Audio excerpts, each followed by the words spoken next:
I'm fired up. Boy, am I fired up. Shouldn't Matuthian be capitalized? Should Matuthian be capitalized? I'm going to send, I should send, oh, look, there's Andrew. Hi. Homie. Hey, should Matuthian be capitalized? Yes. Oh, talk to my people. I have people. That's how big the show is. I have people. You saw some of my people. This weekend? Yeah. When you say some. Some. You saw some of my people. I got to keep them on the down low. I can't be saying Patrick Rios' name out loud. Someone will try to poach him. Who would do that? Try to I don't care. Poach away. Poach away. Someone should try to take my friend Andrew away from me. My boyfriend Andrew. No one wants me. Oh, they want you. Alexis barely wants me. They want you. Well, she's good at sharing you with me. She's great at it. Is she good at that? Does she ever get mad at you for like me calling you 24 hours a day? I think I told you the one time it was like I always have the podcast on from like the day before where I'm catching up, and she goes, the first thing I hear every day is Sevon's voice when you're in the shower. Oh, nice. I'm always catching up. Yeah. I feel like I'm always catching up to the show. Oh, good. And like later that day, she goes, it's kind of weird. It's the first thing I hear every day. Like she had like kind of sat on it all day, but it was cool. She didn't really care. Maybe I should start the shows in the morning with Alexis, I love you. And then that's the first thing she'll hear. That'd be great. But she usually comes into the, you know where she comes in? Unhinged to rant time. She's always catching the end of the show. What are the 3 parts of the show? There's 3 parts. Guest. Uh-huh. Unhinged, rant, pee break. Oh, pee break. Yeah, okay. Pee. Right. Look at Caleb knows the guest. He dressed a guest appropriate. The red CEO. Orange. The fuck was that? I burped. I know. Where's Arielle, man? We times of the essence. Let me see. Are we going to go into this debacle at all? Yeah, I think. Hey, here's what I think we should do. I got a new show. I think we should do this show with Arielle and Tyson, and then I think we should drop off and then come right back on. Okay. Because I got some other news bits. Sweet. And then probably I could take a pee break. Oh, do you have Dylan's number, Caleb? No, but I have him in the DMs if you want me to. Oh, there it is. Bam, we're live. Okay, Bam, we're live. Guest interview, unhuge rants. I got to pee. Okay, not Dylan Vowell. Dylan Loewen. Yeah, Dylan Loewen. Shit, I can't. I don't know how to send him I'm gonna send him the invite too. Hey, dude, I'm convinced that it's like the biggest mess up in the history of CrossFit. I know. I like it. I love it. I mean, I hate it, but it's great for you and I and Caleb. And you're just saying because there's implications. So far, they've only. Okay, we can't get into it. We can't get into it right now. Okay, Matuthian has to be capitalized. Yeah, Caleb. Okay. Are you in charge of that account? Who's in charge of that account? Is that Patrick Rios? Oh shit! It's already capitalized. It's already capitalized. Look at that. Someone's listening. Criminy. Look at that shit. I'm telling you, I have people. I'm telling you, look at it. Oh, wait. Oh. The title, the name itself. Oh, yeah. Okay, fuck. I don't have people. Can you do that? Can you have a capital letter in the... Oh, yeah. Okay. I'm pretty sure mine is. I didn't think it mattered. See how it says up top? It's lowercase? Oh, it matters. Hiller 2.0 is all lowercase. Mine's all lowercase. Mine is all lowercase. CB_. All lowercase. Okay. I thought I was an influencer. I've had this up now for 2 minutes, and I haven't picked up a single follower. Arielle Loewen's all 3 followers. Okay, good. Okay. Did you ask? You have to ask. Oh, yeah. Follow. Please follow. You're going to give away a bottle of Matuthian to one of the first 500 followers once you hit it. John Young yelling. Sevi and Brian back together. You guys, we're never. I don't know no, we're not together. I don't know how to answer. I don't know how to answer that because the implication is that we're broken up. But you never were. No. We were. Think of that. We were never broken up. I heard some clips of the shows today from Coffee Pods and Wads. I had one earpiece in. I was playing tennis with the boys. So I listened to some of it, and then people were sending me clips, and then I listened to the when I was with the boys in the van, I tried to listen to the Training Think Tank version of the show. It was fascinating. They do a version of Coffee Pods and Wads. It's kind of cool. Yeah, it's dope. They do Coffee Pods and Wads show, but with their guys. They use Pedro's questions, but they do the show. His exact questions? Yeah. Oh. They just do his show, but a Training Think Tank, dude. Oh. It's so good. Cool. Yeah, it's crazy. They do like a little portion of it. It's like probably 15, 20 minutes of an hour show. Yeah. And they just talk, they ask similar questions, the same questions. Yeah. But they talk about other stuff too. But this is just, they have a different person every time. Sometimes they start a timer, sometimes they don't. Renee Pape, Sevon, you should be present with your kiddos playing tennis. No more listening and playing at the same time. Oh, shut it. Listen, just shut it. I'm present for both. I'm going to go ahead and say that's not possible. I'm present for I like it. I like it. I'm present for both. Listen, I do whatever I want to do. Hey, shut the fuck up. Don't serve. That doesn't count. I'm listening to someone say dumb shit. I'm listening to somebody who's been on the other side of the line. He'll just stop talking to you for extended periods. I'm listening to Jamie Simmons' girlfriend say some dumb shit. Shut the fuck up. My kid's like, yes, sir. Hold on a sec. Hey, don't serve yet. I mean, I didn't know Travis Mayer was a pussy. I want to hear this. Oh my God, he really is a pussy. Wow. Holy shit. Wow. Oh my God. Quiet. Don't serve. I didn't know Max El Haj had a brand. He has a brand? Oh my goodness. Hey, that point doesn't count. I was listening to Max El Haj tell me about brands.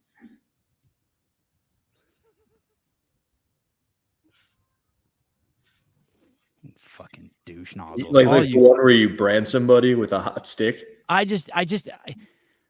No more Frisbee shows. Yeah. I know I hated the Frisbee shows. I told There's nothing worse than the Frisbee shows. Sorry.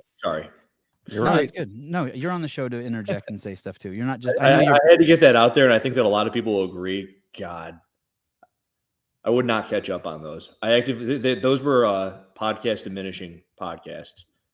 Is Sevi the live streams of those Frisbee shows, so I would be prepared, and I wanted to off myself. Brand diminishing podcast. Is Sevi losing it? No, I'm just showing you how I raise my kids.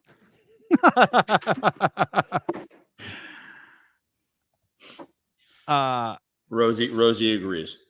She's agreeing with me. Thank you, Rosie. Oh no. We have thank you. Okay. Wow. Jeez. What? Even ESC Sounds didn't like him. ESC Sounds likes everything. Oh, Barry McCockiner, $5. This goes to Hiller for agreeing with me. Oh, hey, I'm not sending that to Hiller. Thank you. I mean, yeah, of course I am. Anyone who wants to send money to Hiller, pass it through my show. Make sure it gets to him. Shows. Angry Hiller? No. No.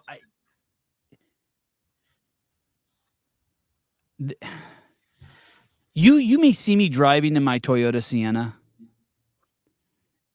and you might think, might think, hey, he's driving a Toyota Sienna, and that's what you see. That's not what it is to me.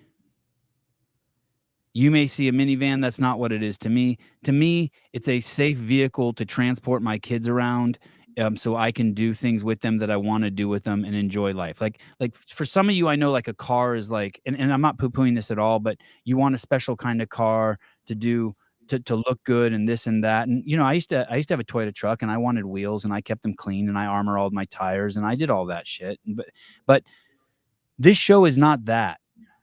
This show is not like a show about my brand. This show is not a show about CrossFit. This show is not. It's just CrossFit's like the vehicle. Like when those of you see it as a CrossFit show, I get it. I respect that. I'm not. It can be that for you. It can be that you can see the Toyota Sienna van. It's not that for me. I said it in the early days. It's a show about. It's supposed to be a funny show, and at the end of the day, it's supposed to tell you to have inklings and hints of where you were before you were born and where you go after you die. The Toyota Sienna does that? No, no. The show. This show is really about Sevon. Okay, fine. That whatever. Okay.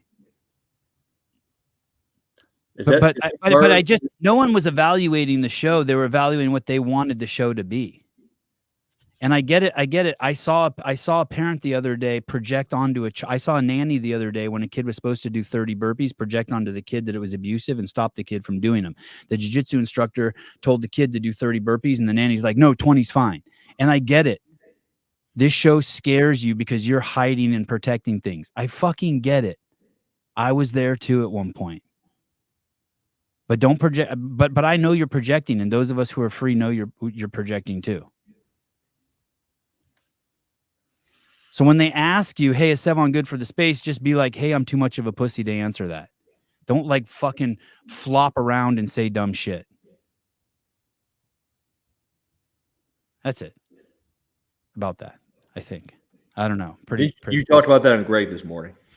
Yeah, I talked about that on Greg, but it was just crazy. It was crazy to see people trying to answer that question and the shit that they were projecting onto it. Jamie Simmons' husband's like, "Hey, I DM'd him and he didn't answer." Like, okay, you entitled douche. He probably DM'd the podcast account instead. He DM'd me once because she was doing her sandbag burpees over the sandbag wrong, and he goes, "How dare you talk about her?" And I'm like, "Well, practice how you play, dude." He didn't like that. But then I think we kind of ended up level. But then after listening to the show earlier, it doesn't seem like he's still level. I'm level. I all those people, well, not all those people. Most of those people, like, I really, really like. I mean, I know them to varying degrees. CPT, El Haj, Travis, Elliot, Brian. Hold on. Kiefer. Most of those people I like, but it was just a trip to me. Like, hey, like I don't need you. Like, I don't need you. It was like when Joe Rogan got called out for using racial slurs, and Jocko defends him by saying stupid shit like, "Well, I'm concerned about his drinking and his mushroom use." It's like, fuck you. I don't need friends like you. Like, I don't need it. Like, how about just shut the fuck up? Just answer the fucking question and that's it. To the best of your ability. If you can't, then just don't. It just makes me realize you're a fucking pussy and a coward. Kiefer went to bat for Sevon. Props. Like, seriously, you know what I thought after everyone answered those questions? I thought, wow, Sporty Beth is braver than half of these people, because she looks at me and she sees Godzilla and she says it. Oh, it's Godzilla! Yeah. Yeah. She didn't hide behind any abstractions. Like, she fucking, like, here it is. This is why I think he's a piece of shit. What was the question again? I don't remember. Is Sevon good for CrossFit? What a ridiculous question. Pedro, what the fuck? Hey, who did the behind the scenes? Who made all the documentaries? Who made Every Second Counts? Who haven't you done on the show countless times spoken about the fact that Greg was constantly trying to shut things down and you would just do it anyway? And yeah, none of those documentaries. Doing it anyway. None of those documentaries would have made it through if I wasn't there. Like, if there was someone else there, it wouldn't have happened. I promise. Who is any single one of these people who are good for the sport if it isn't for the person who projected the sport to everyone who's talking about it? You freaking idiots. Right. I wonder if Arielle has the time wrong. She's probably redoing an open workout. Or judging Dylan on another one. Oh, Bernie! I wasn't talking crap about Pedro. Don't get me wrong. He did set everybody up for failure, though. If they said anything other than yes and why they said yes, that's probably the fairest way I can put it. I'm trying to think. I'm sure I have done clickbait, but I can't think of one time where I've intentionally done clickbait. Like I'm never like, okay, what can I do to get more views? I'm not. I have. Yeah, but I don't. That's your job. Right. Killer. And right. Yeah. Thanks, Caleb. I don't. Hey, I'm not like, okay. I did the Frisbee shows for fuck's sake. I don't care.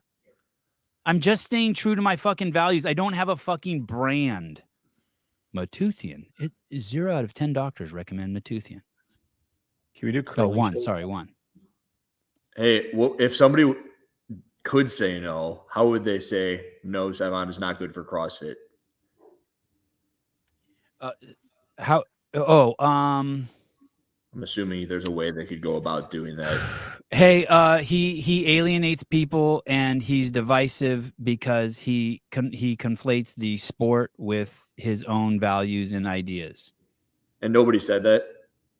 Anything close to that? What's the difference between what they said? Kind of. I think that's what Travis was trying to say. But hey, I don't even think I don't even think he truly believes that. I don't think anyone who likes me truly believes that. Hey, did you see that thing I just pulled up? Hey, it's the greatest value that I bring to Earth. What? The fact that I conflate the two. Oh.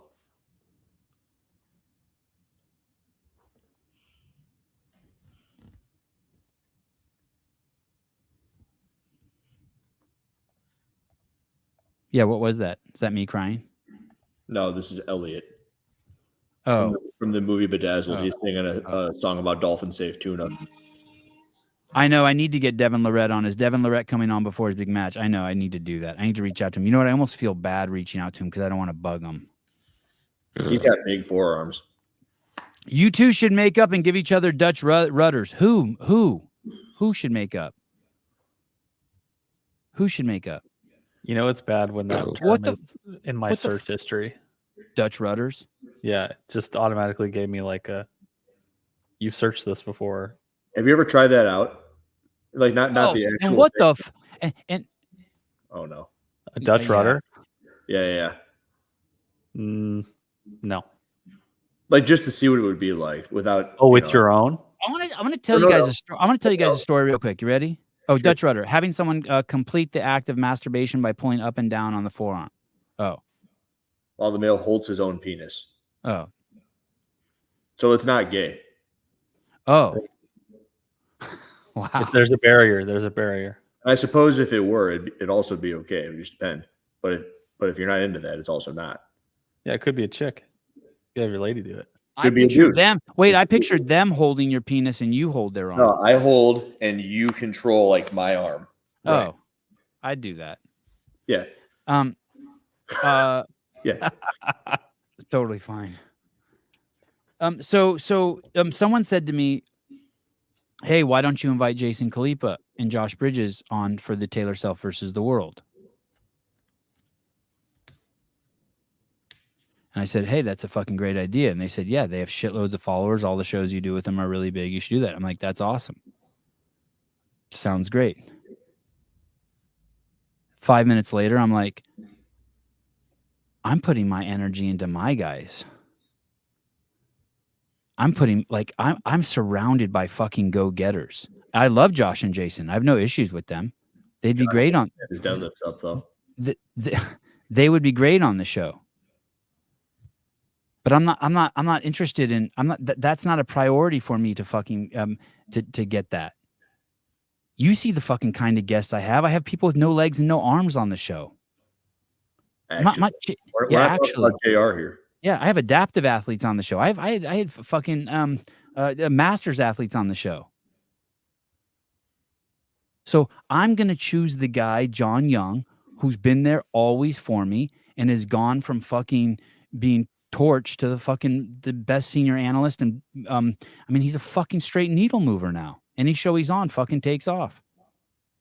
And maybe he can't get as much big numbers as Jason and Josh, but that's not what I'm fucking going for. Colton Mertens. I like Colton because I like Colton. You know who I like? I like Daniel Coots. I like that. I like guy. Daniel Coots too. Yeah.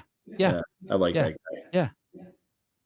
I had Dylan Loewen on. He's fucking not even an athlete. He's just banging one. Well, that's kind of cool. I like him too. Hey, you know, I'd probably much rather have a lot of the athletes banging the athletes rather than the athletes themselves. I mean, how many times can you hear they do the exact same thing as all the other athletes? It gets kind of boring. Yeah. I want to support. I want to support whoever I want to fucking support. And those people those people who are analyzing me or talking about it, they are projecting onto me what they want to do, and yet a lot of those people will never get out of the rut that they're in because they're too scared. Let me just say that. You're worried about your fucking brand. It's not sustainable. You end up like fucking Noble or Rad. You guys have to have your affiliate turn on you to understand what it's like to not be scared of stuff. Did your affiliate turn on you? During the pandemic, we want masks. We don't want masks. Oh, you're not going to do it? Oh, you're going to do it? Oh, it's your fault all of a sudden. And then you're like, whoa, I can't make everybody happy. I might as well just do whatever the hell I want to do. Yeah. Doesn't matter which way I turn. Half of them are going to be pissed.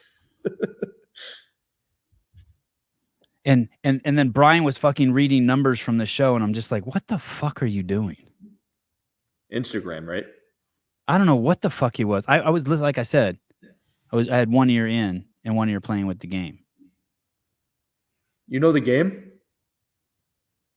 Then I text you guys and the group, and I was like, did he just say the numbers are lower this year than last year? You're shaking your head like, no, don't talk about this, Caleb? No. Oh. The game. The game is a rapper, right? Oh, yeah. No. I was just going to say everybody lost the game if you know what the game is. I do like the game. You know him? I do. Yeah, I really like him a lot. He hasn't done anything in a long time, right? I really like him. I like his music. You said you were playing with the game, and I'm like, oh, damn. 44 years old. Here. What was this?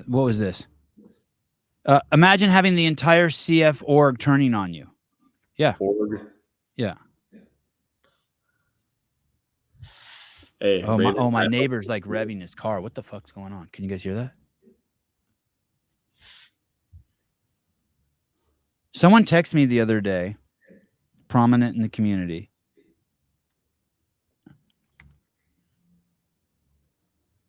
And they said, they're like, oh yeah, Too Short's dope. I love Too Short. And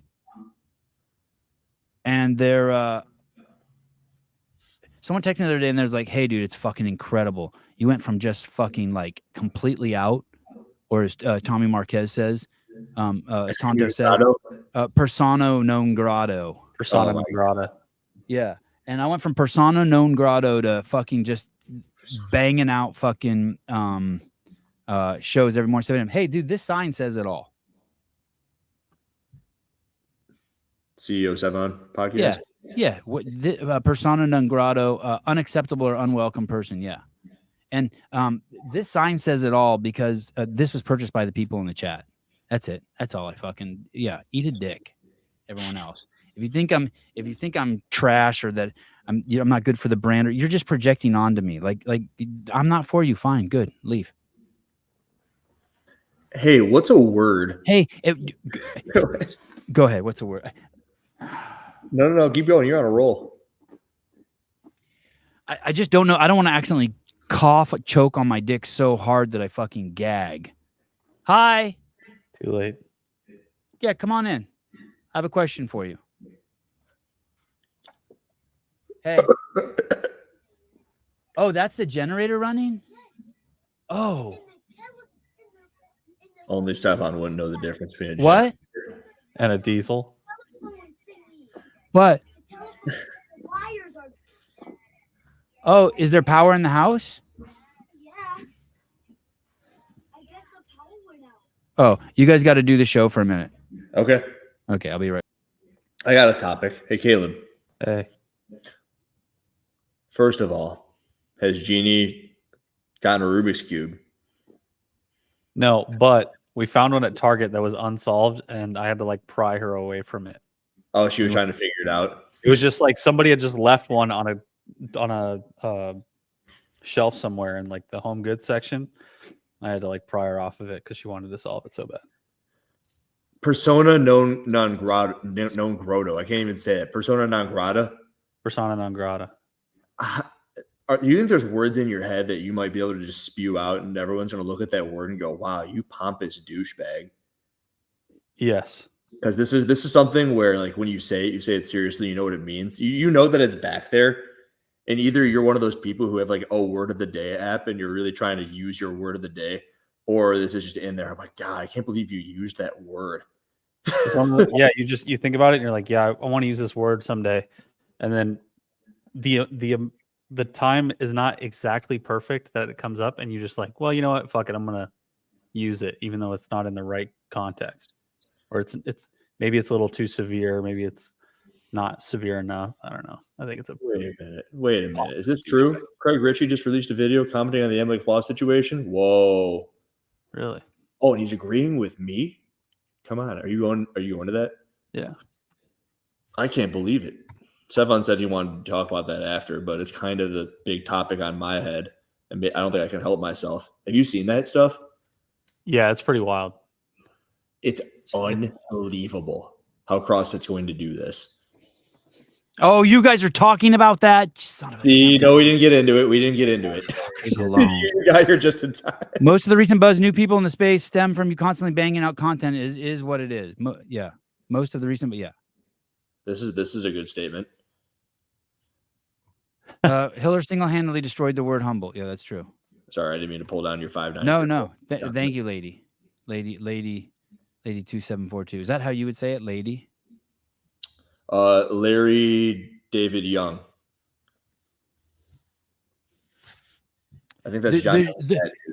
There was something in there at one point where Brian said something about the numbers, and it's like,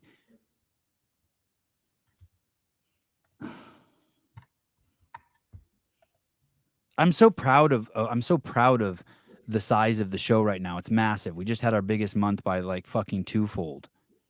And I don't know where the fuck he gets his numbers at or what he's looking at. And every week has been a fucking record week. And it's like, you don't need to say any of that. Like, you just need to say, yeah, he's fucking amazing. There's fucking no one like him. He fucking kills it. He's there every morning at fucking 7 a.m. If anyone can come on his show, he's given everyone fucking opportunity. If you don't like him, fine.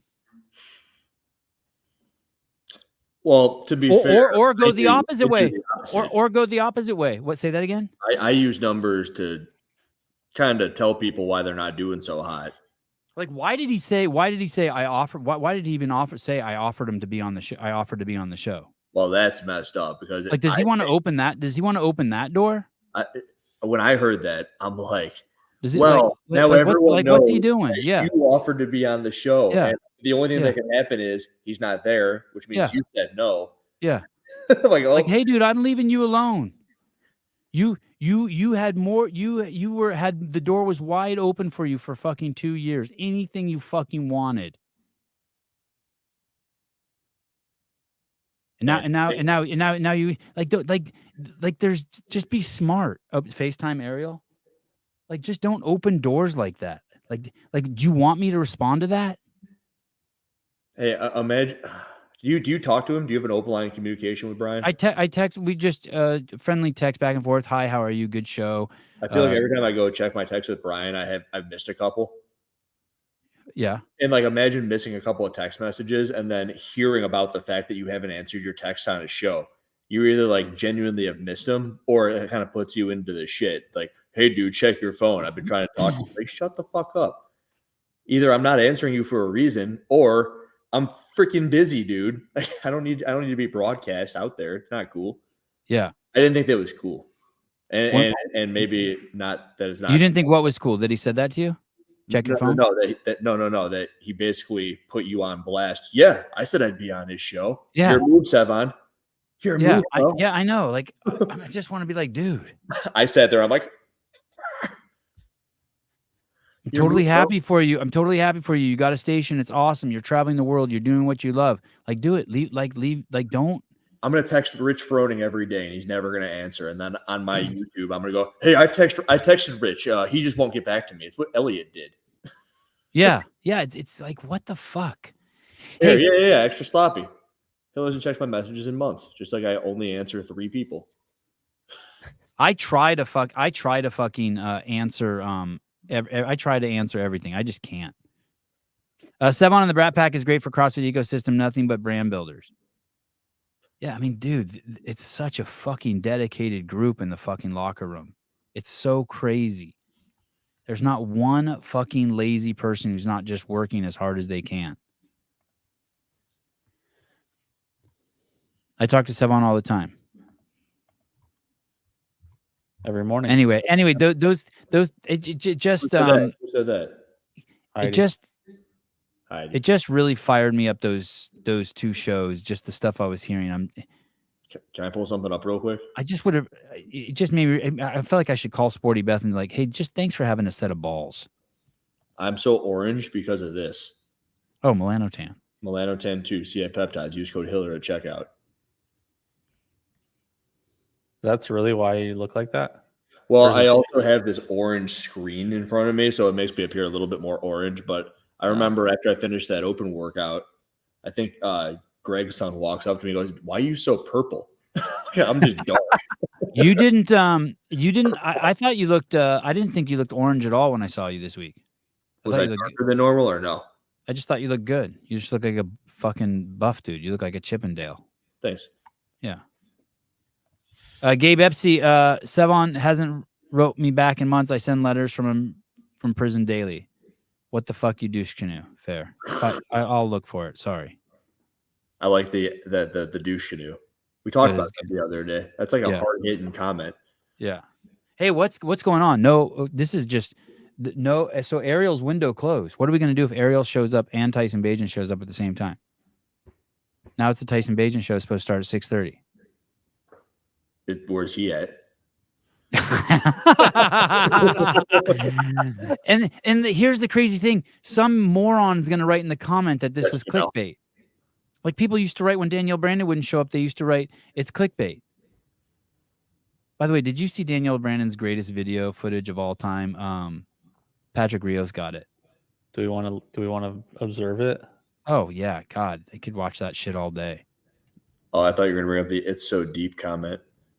No, that's a great one too. That's a good one too. Wait, oh no, ooh. But there's nothing smart about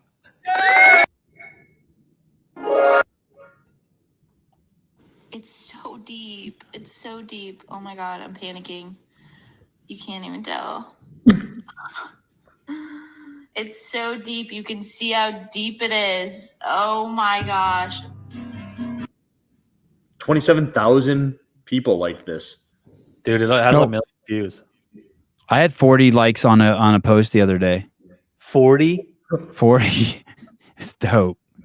This did about 10,000 times that, homie. Good work. Why do you think so many people liked it?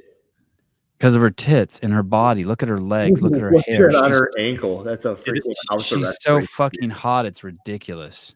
Did anybody notice that she's wearing Nobles in this video? And Fine. I love her shoes. I dude, love that's everything about her. God, she's so fucking hot. maybe she'll come back on. Oh, look, there's Oh. look at that. Look at that. You don't own a brush, boy. It's gross. I haven't washed it in 8 months, so the brush doesn't work anymore. Booyah, Kasha. Did you try the tooth powder? I don't know. It wasn't there before I left, so I'll have to check when I get back. Son of a. I But need somebody, Sarah told me I didn't know what it was called. Sarah told me what it was called. I like that. Matuthian. Yeah. I fuck with Inspired that. by NFL quarterback Tyson Bagent, questioning Sevon about fluoride. I love it. Hey, what are you doing in LA? What are you doing down there?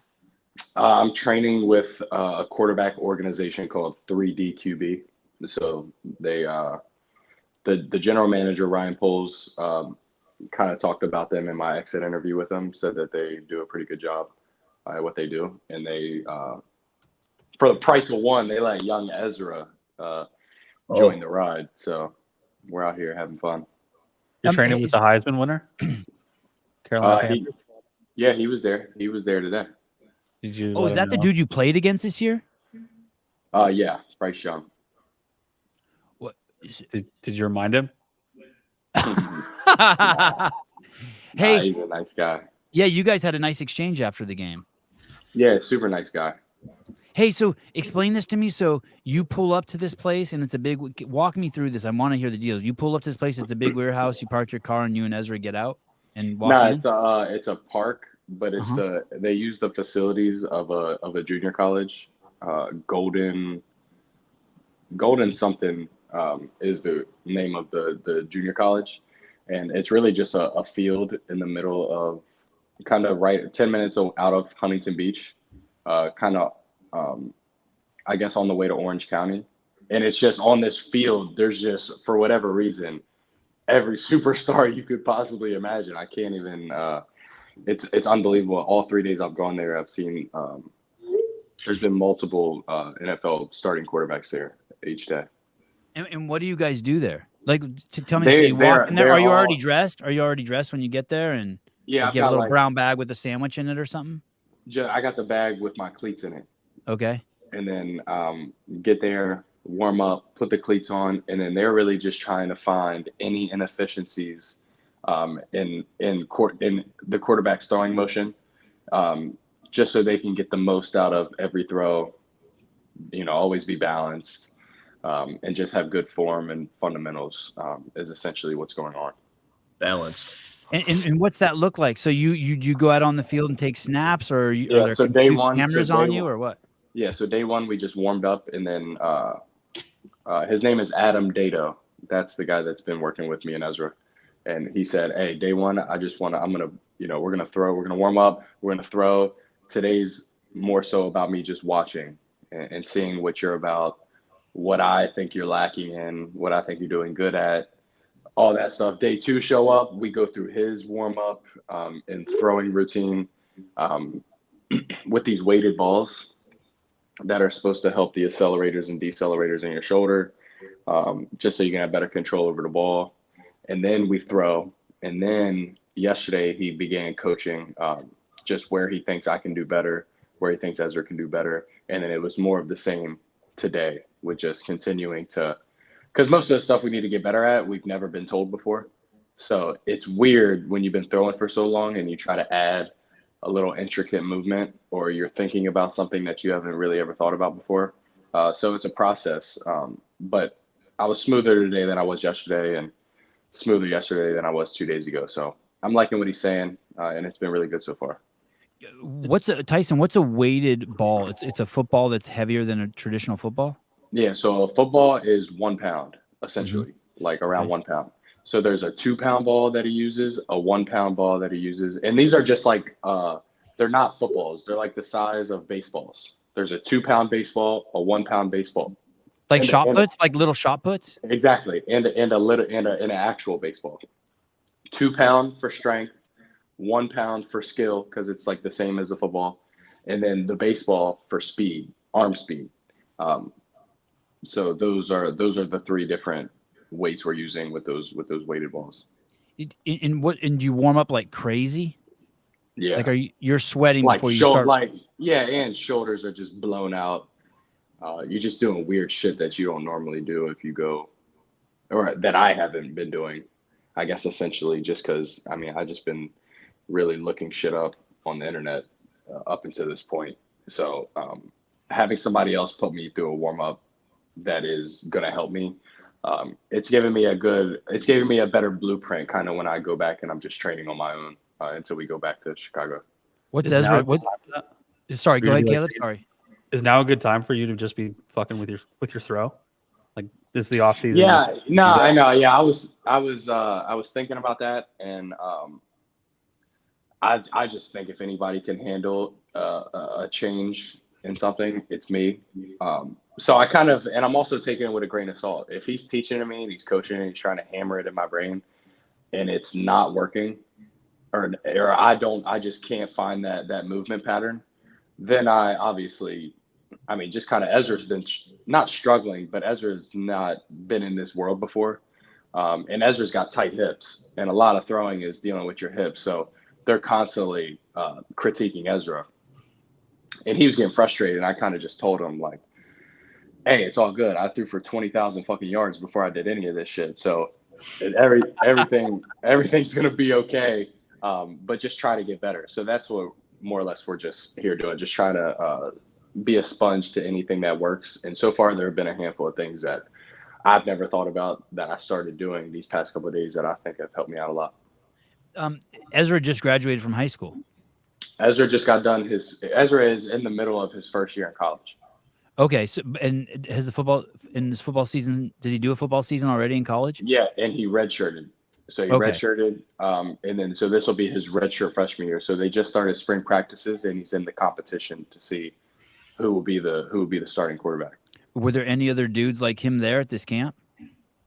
Like any kids there, like him, young guys like him? I haven't seen any. There is. They've got a bunch of college quarterbacks and a bunch of pro quarterbacks.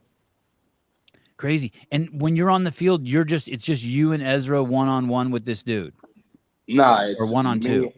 Like, all right. So the first day it was, I mean, really every day it's different. You got different sections of people that are kind of that are training at the same time at different parts of the field. So today there was a college group on one end that Ezra was in, and then there was a pro group that I was in on the other side of the field. And there's about 4 or 5 trainers that are that train for this 3D QB spot, and in just different days, they just pick a different group to train that day. But so far it's been the guy I mentioned before, Adam Dato, who's been working predominantly with me and Ezra, but there were some college guys there today. So Ezra went to the college group, and then there was me and a couple other pros on the other side of the field. Do you take your phone out there? I leave it. I put it in my bag, like that same bag that I put my cleats in. And do you check your phone at all when you're out there? No. That's a good question. And thank you. Oh, can Ezra beat Tyson in CrossFit workouts? Oh shit! Hiller can barely beat me in a CrossFit workout. Ezra's got no fucking chance. Hey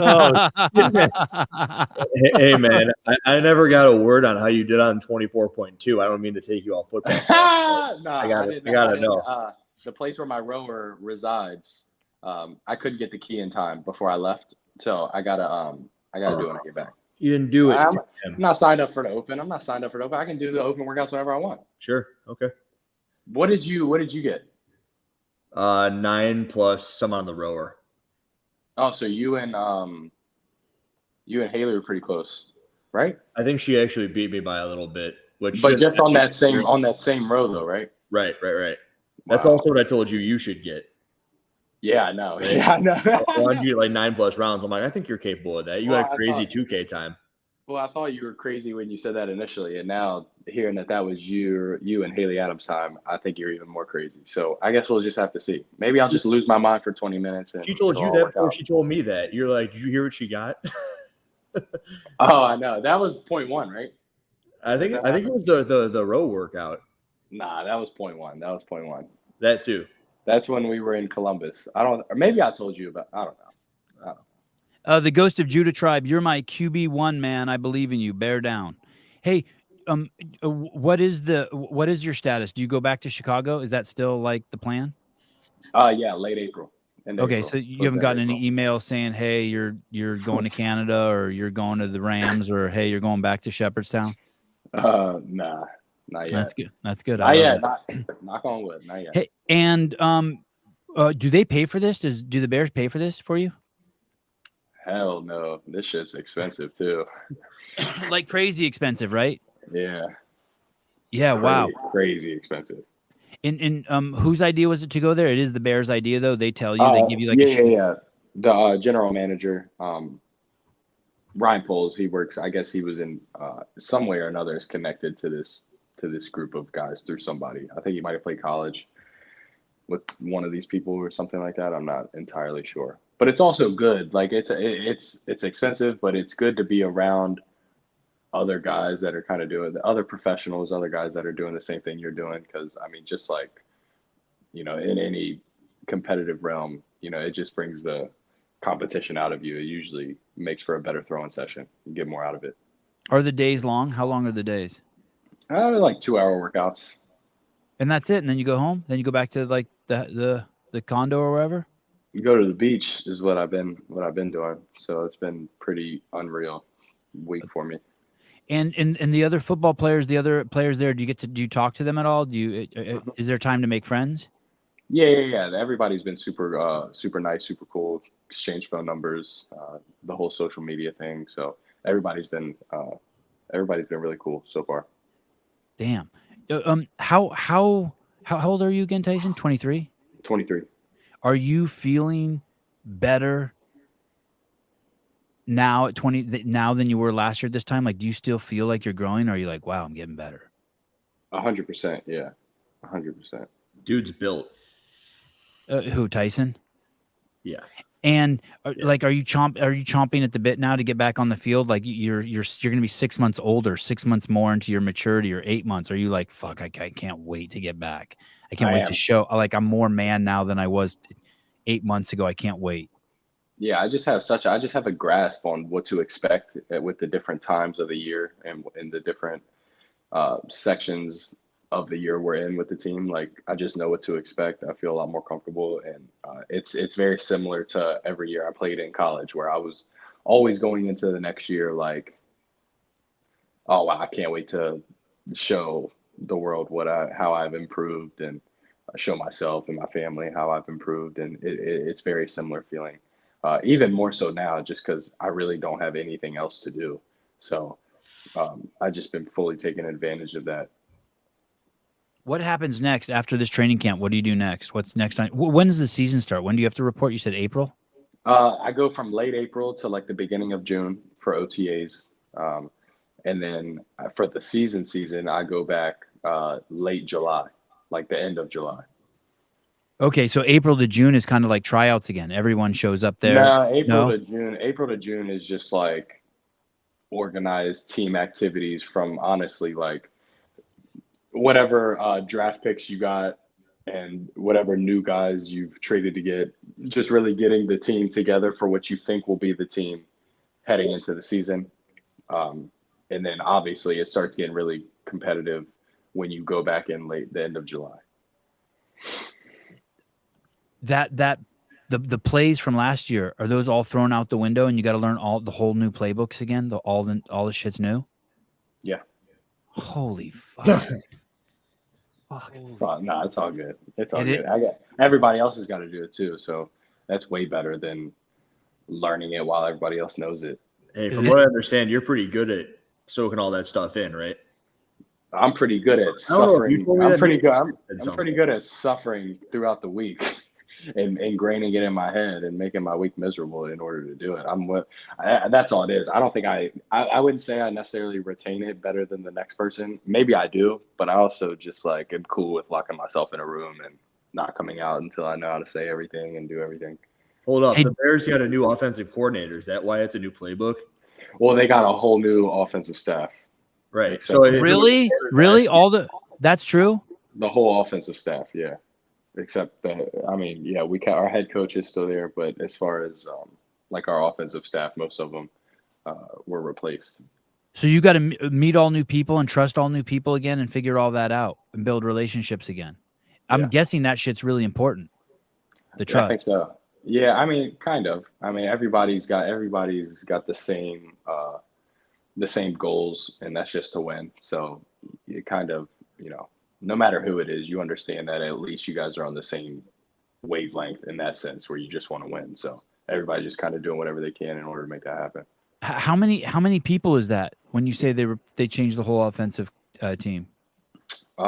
We let go of our offensive coordinator, our quarterback coach, our running back coach, our tight end coach, and we kept our offensive line coach. So I guess we got rid of some assistant coaches too. So I guess probably like 6 or 7 in totality on the offensive side. You would never. So when you were at Shepherdstown, did that ever happen? Yeah, I had 3 different offensive coordinators in college. No But always- shit. Jeez. Yeah. And Yeah. you knew your offensive coordinator going to the Bears, right? He was at the Senior Bowl, so I had met him previously at the Senior Bowl. So wait a second. In college, your team was so successful. Why would they replace the offensive coordinator? Well, so my first offensive coordinator was there for my freshman and sophomore year, and then we were so good that he got a job offer for more money at another school. Oh, I hope he gave you 10%. Nah, he didn't. But yeah, so then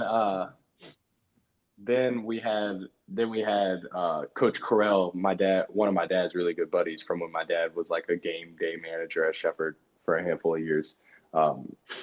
He was my coach for a year, but he had he kind of became miserable with the whole coaching life and not being able to see his little girls all the time.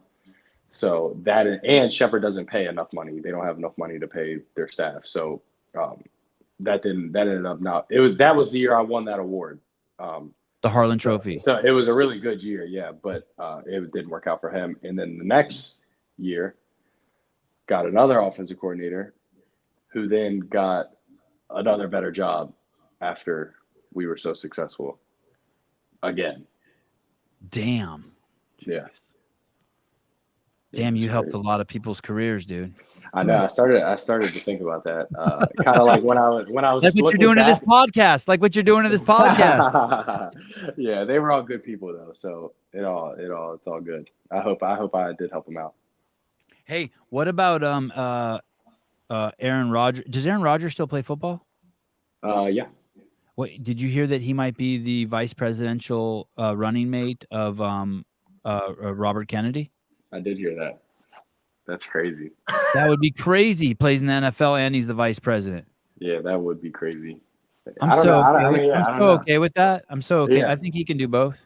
I mean, he's a pretty capable human being. Yeah. Physically, and he speaks well. So, I mean, seems like he might be a little further along than a lot of people in politics today, maybe. So, who knows? Was he at the training camp? No. Any old dudes like that? Not as old as him, but I don't think. I think he's the oldest. I think he's the oldest. He's the oldest quarterback. Oh, in the NFL right now. Tom Yeah. Brady's I think no he's longer 39 around. or something, right? I don't know how old he is, but I know he is the oldest. 40. I think he was the oldest player maybe in the NFL this past year. Maybe Hey, I saw that. Did you by any chance meet with Jen Schroed? Did you guys ever hook up? No, not yet. That was the one you texted me about the other day, right? Yeah, the softball lady. Yeah, no, I haven't met Okay. for her yet. All right, just curious.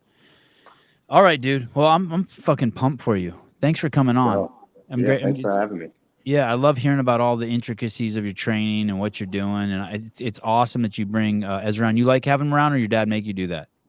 No, I like having him around. I feel like I can get to him in a way a lot of other people can't when he's being a young kid. So Yeah. it's all good. Yeah, it's really good.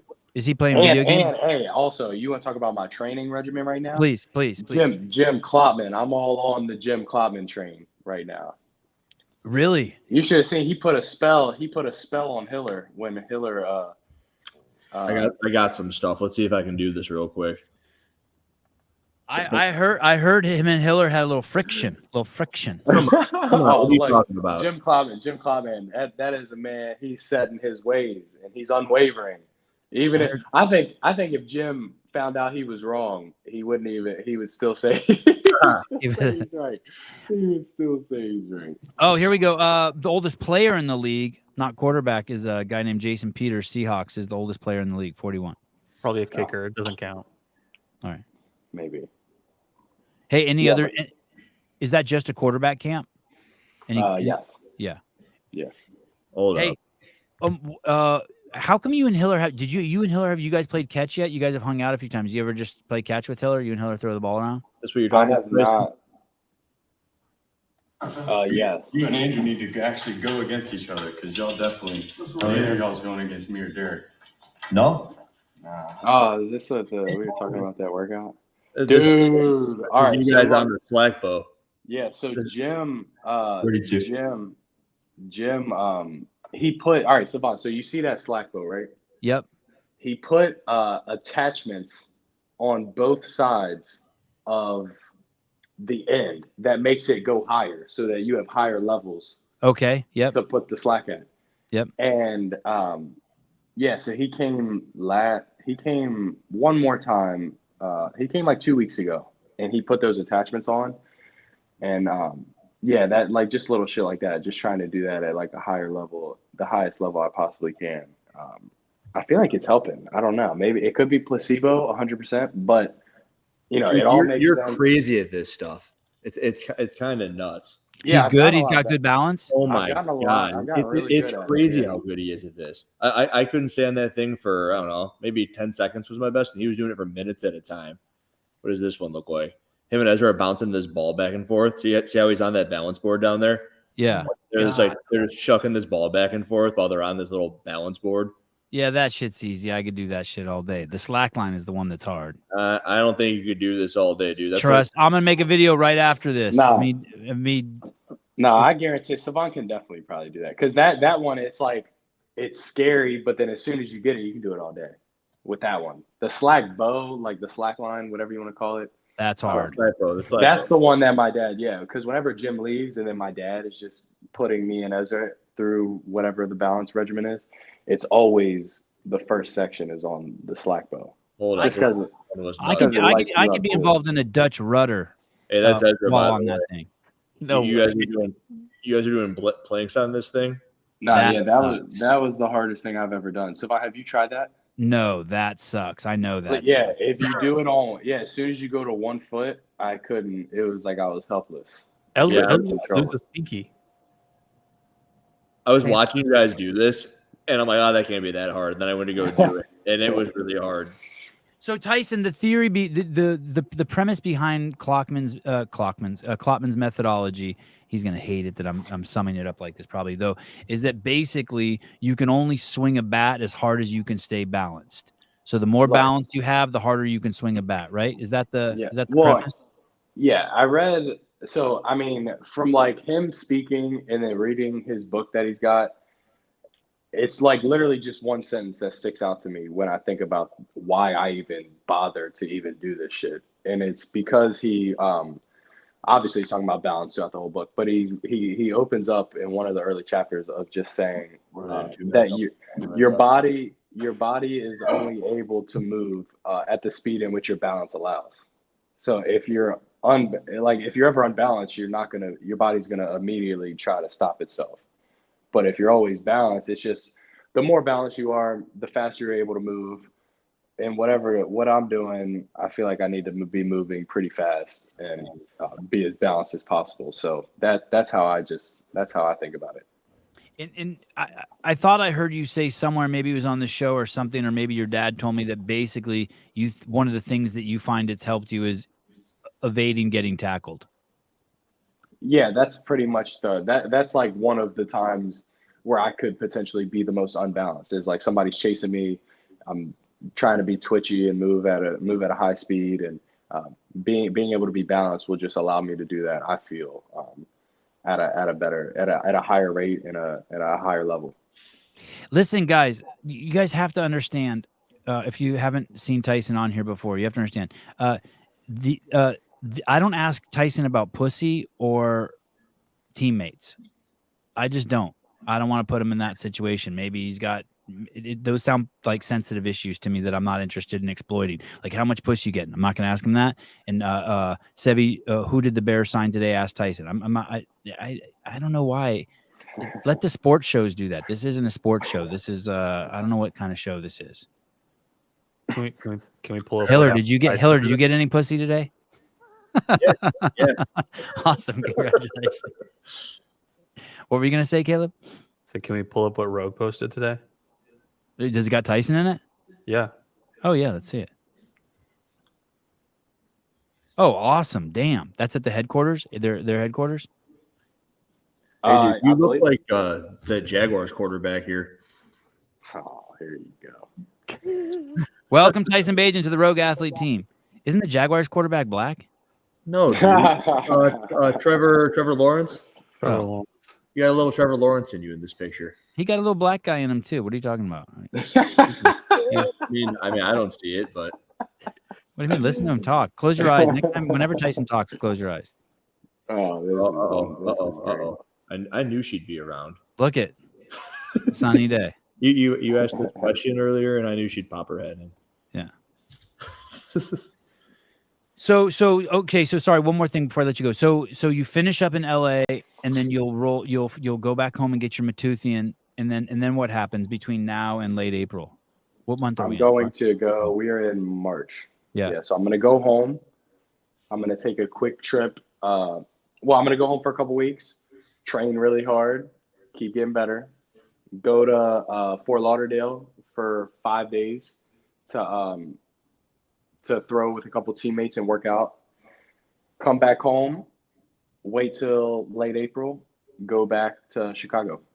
Wait a second. So when you go to Fort Lauderdale, the teammates, so some wide receivers, tight ends, like dudes who catch the ball, and you'll go out to a field, and you guys will just, who will draw that up? Who will lead that? We will. And you just, that's just like you're on a text. Those are dudes who are on the Bears, who were on the Bears last year? Yeah. No shit. I wonder if any of those dudes will fuck it up by bringing their little brother along. Hey, dude, Ezra is cool. I like Ezra. I know. He's a little baller. He's cool. He is Okay. cool. Okay, one more thing. One of my friends went out to dinner with you the other night. And she said, holy shit, I cannot believe these dudes are 19 and 23. They make like great eye contact. They're conversationalists. I just can't believe how mature they are. Is that a West Virginia thing, or why do you think it's like that? I mean, you must meet a lot of knuckleheads who are 23. Like if you talk to girls who are 23 years old, you must be like, what the fuck? Yeah. And I have some of them on the show. I'm like, what's going on here? Yeah, I don't know. I just feel like I act in a way that I would want other people to act. I would want other people to look at me and talk to me and look at me when they talk to me. And I was thinking the same thing about her. Like, oh, wow, this lady is on top of her game, sharp as a nail. Kids are awesome. You could tell she doesn't play with the way that she's raised the kids. And just a lot of similarities because just two dogs going at life. I feel like, at least I like to think of myself in that way. For 100% fact, she 100% is an animal, just from obviously looking at her and then being able to talk to her for a couple hours. She was really cool. But yeah, I just want to act how I want people to act that are around me.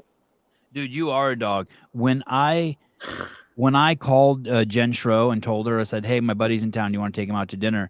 And she said, yeah, I'd love to. And I was telling her about you. I feel like I'm lying. That's how fucking savage you are. It just sounds like just a bunch of shit. Yeah. I mean, your resume just sounds like bullshit. It's the truth. Your resume sounds like just a lie. All right, dude. Love you to death. Thanks for coming on. Tell Ezra I said what's up. Tell him when he makes it to the NFL, he can come on. I will. Hey, dude, he asked. We were at that burger place, and Ezra goes, hey, dude, get me on the pod. Oh, he can come on the pod. He's not well enough spoken yet. He needs about 2 more years of school before he can come on this podcast. Can he hear you right now? No, I think he's in his room sleeping. The sun lit his ass up the other day. Awesome. Yeah. But all right, sweet. Y'all have a good night. All right, buddy. Thank you. Later. See ya.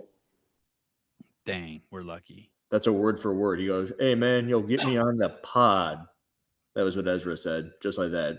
One of the highlights of my life is when I remember if Tyson or Travis, the dad, told me that, hey, Ezra thinks you're funny. The fact that a 19-year-old kid thinks I'm funny is tits. Because you talk about cock and balls all day, dude. God, I like it so much. Okay, I don't. Still at dinner, leaving hotel at 10. Is it Arielle? Yeah. Okay. Wanna still come on? Hey, dude, I can't believe you didn't ask him about the signing. What's wrong with you? What signing? The fourth quarterback they brought. I'm not asking him that stuff. No, Good. Thank you. Hey, there was a dude in here though who looked like he's from the outside. We have an Yeah. outsider. Did you see him? I just saw that a couple people. Someone said, like, especially like if you talk to me like a missed, like someone said, it's a missed opportunity if you don't ask about lemon pie Johnson or something. You should ask Sevon about key lime pie. Yeah, someone said, yeah. Hey, ask him about lemon pie Johnson, and I'm like, I'm not asking about lemon pie Johnson. What? What's that mean? But Is it was, that's but another it's just the way the person worded it. Like it's a missed opportunity. Like, dude, You can every read time I'm around your mom and she doesn't blow me, it's a missed opportunity. Like, what do you mean? Like, Don't you know what they said, Gretzky? You miss all the shots you don't take.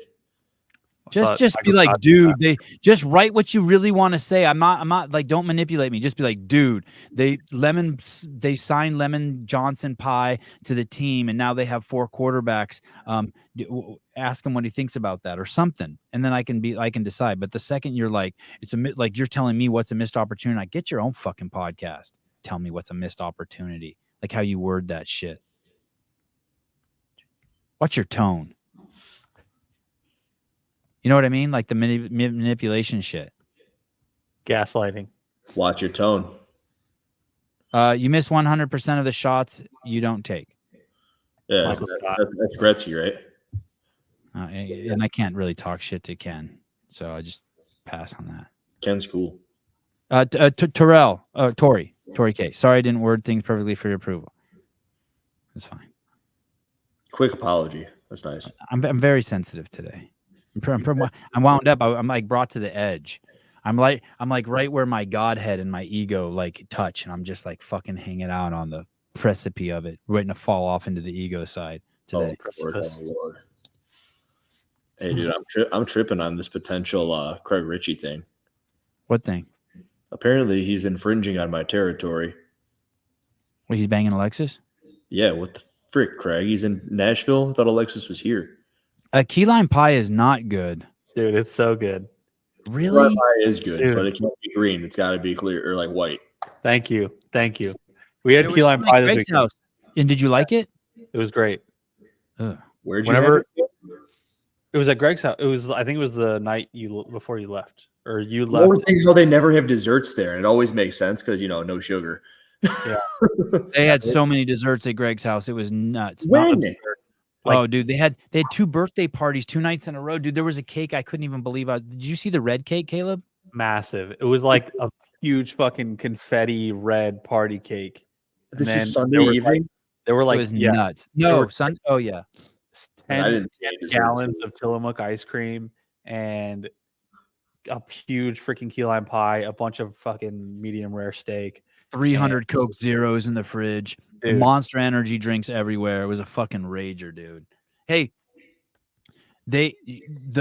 so no one wanted to, like, there were 10 of us there, right? Like of my posse.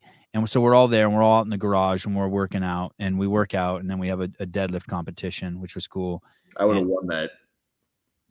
Nobody wins that one. No, you know why you couldn't win it? Because the bar couldn't hold enough weights. I would have had you sit on one side and then like Rio sit on the other side. Okay.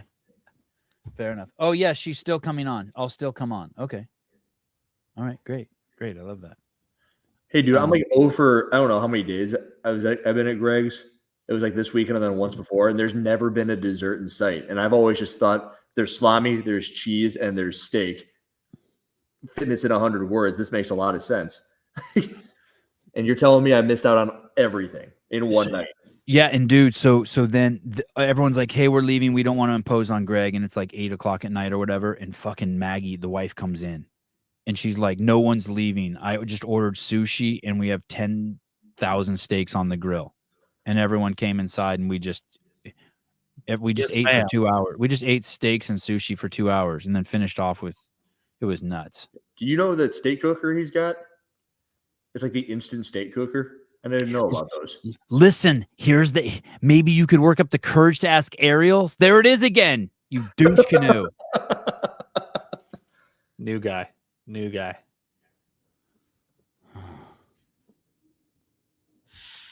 good. When David's not here, I need someone to vent on. Thank you, Tori, for providing some trigger release. Oh my God, it's the best pie. I'm telling you, dude, you're like 1 in a million that doesn't like key lime pie. Key lime pie is like sherbet. It's pointless. No, not You even think close. key lime pie is better than cheesecake? Ooh, depends. Let's have Usually not. No, usually no. From a nostalgia standpoint, I'd always pick key lime pie. It's a cop-out answer. They're doing Arielle wrong on this announcement. What do you mean? Yeah, come on. 20 minutes. Holy shit. You guys want to take a peek? You guys want to like go and come back? You guys No, going to be around? we're gonna dissect this Craig Ritchie video. Okay, let's do it. Yeah? Yeah. All right. Settle in. Let's You guys go. want to party? You guys want to party? It's By the only way, 4.5 minutes long. By the way, today's great show with Greg Glassman was the best show ever that I've done with Greg. I thought it was fucking amazing. He said a couple things in there that were crazy. He said something about divorce, like cheating on women, that was fucking gnarly. Garrett sent me the quote. I was like, holy shit. I mean, I knew it was powerful when he said it. I hope Dusty, our clip guy, makes it into a clip. You can't break mom's heart without destroying the children. Like, that's for all the dads out there, right? Can't break mom's heart without destroying the children. Meaning, like, if Haley comes home and I'm banging some chick on all four in the living room, it's just the kids who get fucked. Well, and Haley and you, but the kids totally. They're like the I'm worst. definitely getting fucked if I'm Yeah. Well, you're in the process of, but yeah. Yeah. But the kids get destroyed. Yeah. Yeah. Like it's okay. It's okay to like if you don't have kids and you get caught cheating on your girlfriend, it's tough. It fucking fucks up the relationship a little bit. You got to work through that shit or don't or whatever. But once you got kids, Jessica Valenzuela, kids are the ones to suffer more. Let's face it. Hey, I don't know why we're gonna do a news show when you got 400 plus live right now. Let's just rock and roll. Okay. Let's rage while we. Okay. Okay. Go ahead. Do you want to go first? Tell me you want to do both. I'm okay. Both, but okay. I got something I want to bring up. Do you want to go first? You go first with Craig Ritchie, and then I got something that I need to. I haven't even processed. I can't even figure it out. Caleb, are you rocking with the Craig Ritchie clip?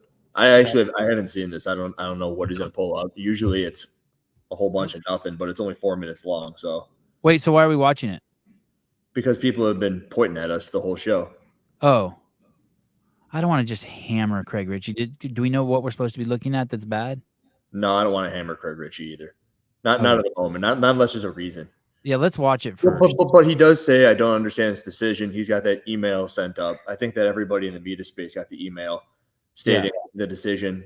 Caleb, do you have that? I have it. I can pull it up. Yeah, pull that up. Hey, so just so you guys know, the only information I have on this is because I watched the Brian Spin podcast today with John Young and Tyler Watkins. And basically what it sounds like is a couple people were penalized for their scores. Got it. One person was penalized. Just Tudor Magda was penalized. That's it. This isn't nuts. That thing you just said is crazy. Is that really true? How could you just penalize one guy? Hey, it's worse when they don't even. Emily Claw, who won the women's side, like, oh, we're not going to give you any money, haha, but we're going to keep your name on the leaderboard. And she gets rewarded for not having a video, and Tudor gets punished 200 reps. It's complete garbage. Isn't there some clause? I guess there isn't a clause in there that says, hey, I'm sure there's a clause in there, hey, if you want to win the money, you need a video. Right? But there should also be a the whole point. But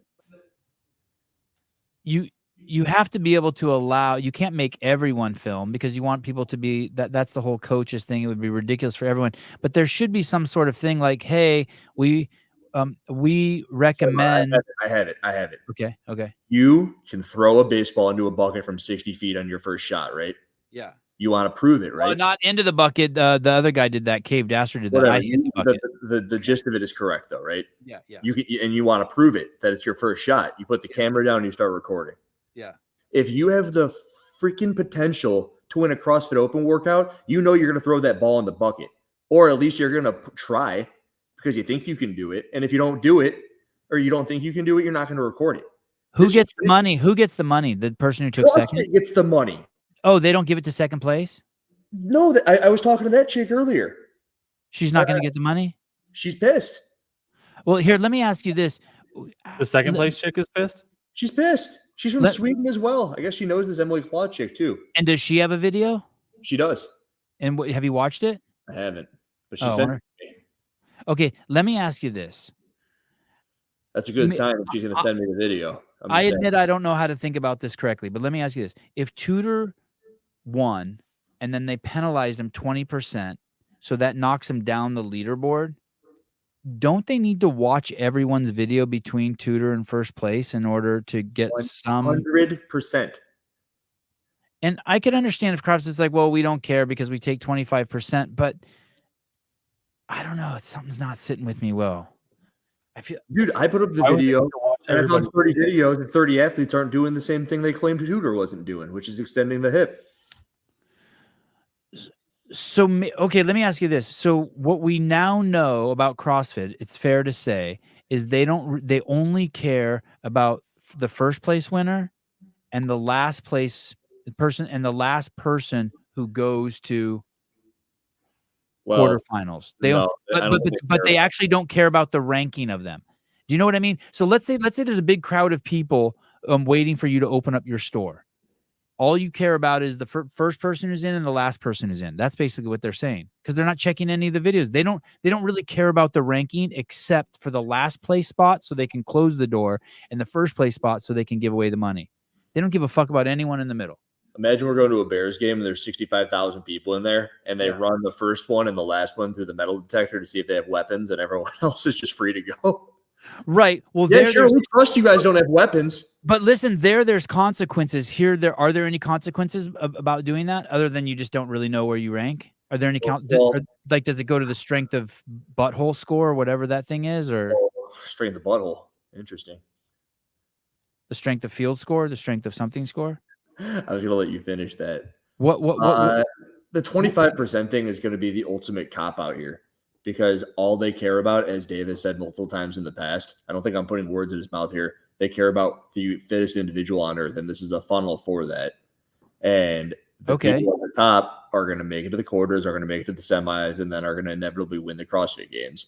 Okay. Tudor, from what I understand, is 3,000th, and that should be within 25% of the men's field. So although he got boned, he's still in contention to be the fittest on earth. And that's what are the implications?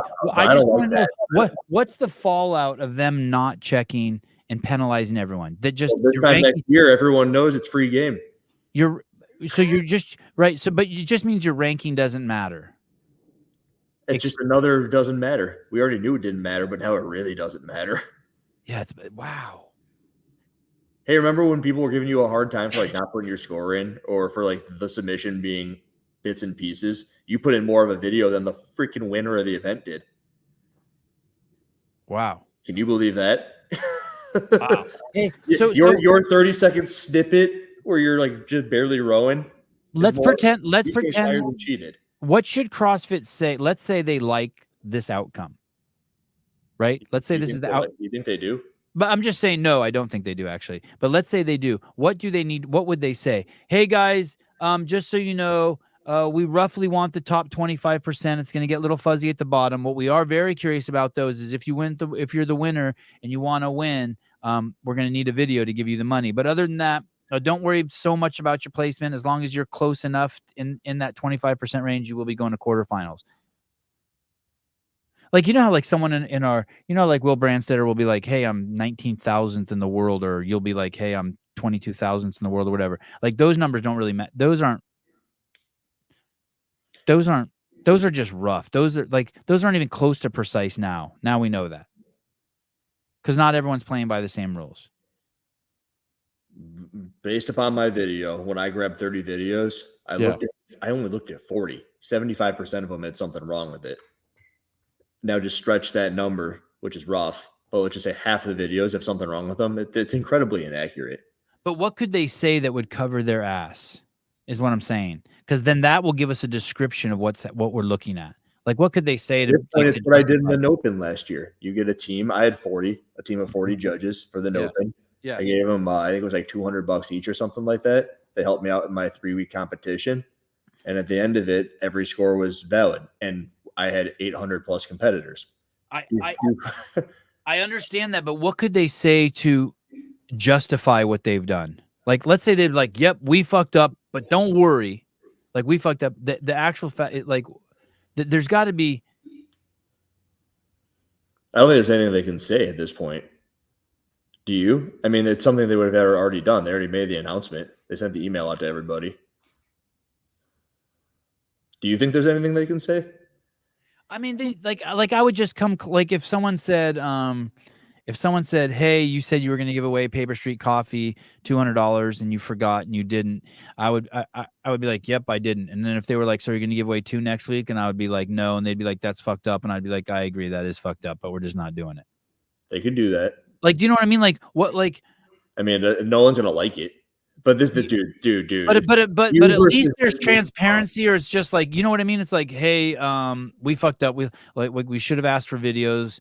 Or maybe they did. I mean, I haven't even read the rule book. Maybe Helpin just posted something saying they've been doing it since 2019. Doing what? Asking for videos. Okay, so maybe okay. Maybe that's it. There is a clause that you need a video to win money. That happened in 2000. Same thing. Okay, thank you, Mike. Okay. All right. So there's precedent, I suppose. Yeah, so I don't have a problem with that chick not winning the money, and I don't really care whether she did the rounds or not. What I think you and I haven't talked to you about this, but I think you and I probably know exactly what happened. Her fucking judge counted too many rounds. That's exactly what I think. Yeah, and so if that happens, okay, and you didn't film, like, I ain't hating on her. Like, whatever, girl. And good job on trying it again. I get it. Like, cool. But the tutor thing, the tutor thing is really strong. But why? Because it just means everyone from him and above now, because he has 800 reps. But the implications are that not that someone doesn't make it to quarterfinals, but just that their ranking's not right. I'm just trying to think of like, how would I tell? Like, if someone told me, "Hey, I'm 112th in the world," I'd be like, "Yeah, plus or minus 10%," since they really don't check the like. You know what I mean? Sounds really shitty. I agree. But it's just like if someone gets a job and they're Native American, you can be like, "Hey, did you get the job as you Native American? I see right here that they hire you first." I mean, it's like it's shitty, but it is what it is. Like CrossFit should they like maybe they should put out T-shirts and make fun of themselves and be like, "You're 2000th and 50th muscle manos." That would be awesome. That's what I mean. Like, how do they like? Okay, so you fucked up. Now what? There you go. What motivation does this give anyone to ever film? It doesn't. That's the point. Oh, that's a great point. That's the thing. If you're not winning, everyone should film, but don't ever submit. You know, last year how I would click on the leaderboard and there's a little video icon. I click on it and it goes, "This video is unplayable. This video is unplayable," which should remove you from the leaderboard. But what we were finding out right now is it never mattered in the first place. Right. Hey, that is true. That part is true. Like, dude, the most messed up thing, I'm hearing that the person that is listed as the judge for that workout didn't even judge Claw on that workout. It's Mia Hesketh is the one who's the listed judge who judged her on that Monday, not on that Friday. Who judged her on the Friday? The world record one. An unknown judge, but not Mia. I just put myself as my own judge. I wrote my own name in there. Did you take the judges course? No. But how the hell did you do that? I just wrote it in there. It says, "Who's your judge?" I wrote Sevan Matosian. Okay. I use either Adrian Bosman or Dave Eubanks. Oh, that's awesome. I should start doing that. Damn. So it doesn't matter. It just matters who approves it. They don't even know. They don't even need to. I mean, I submitted a video.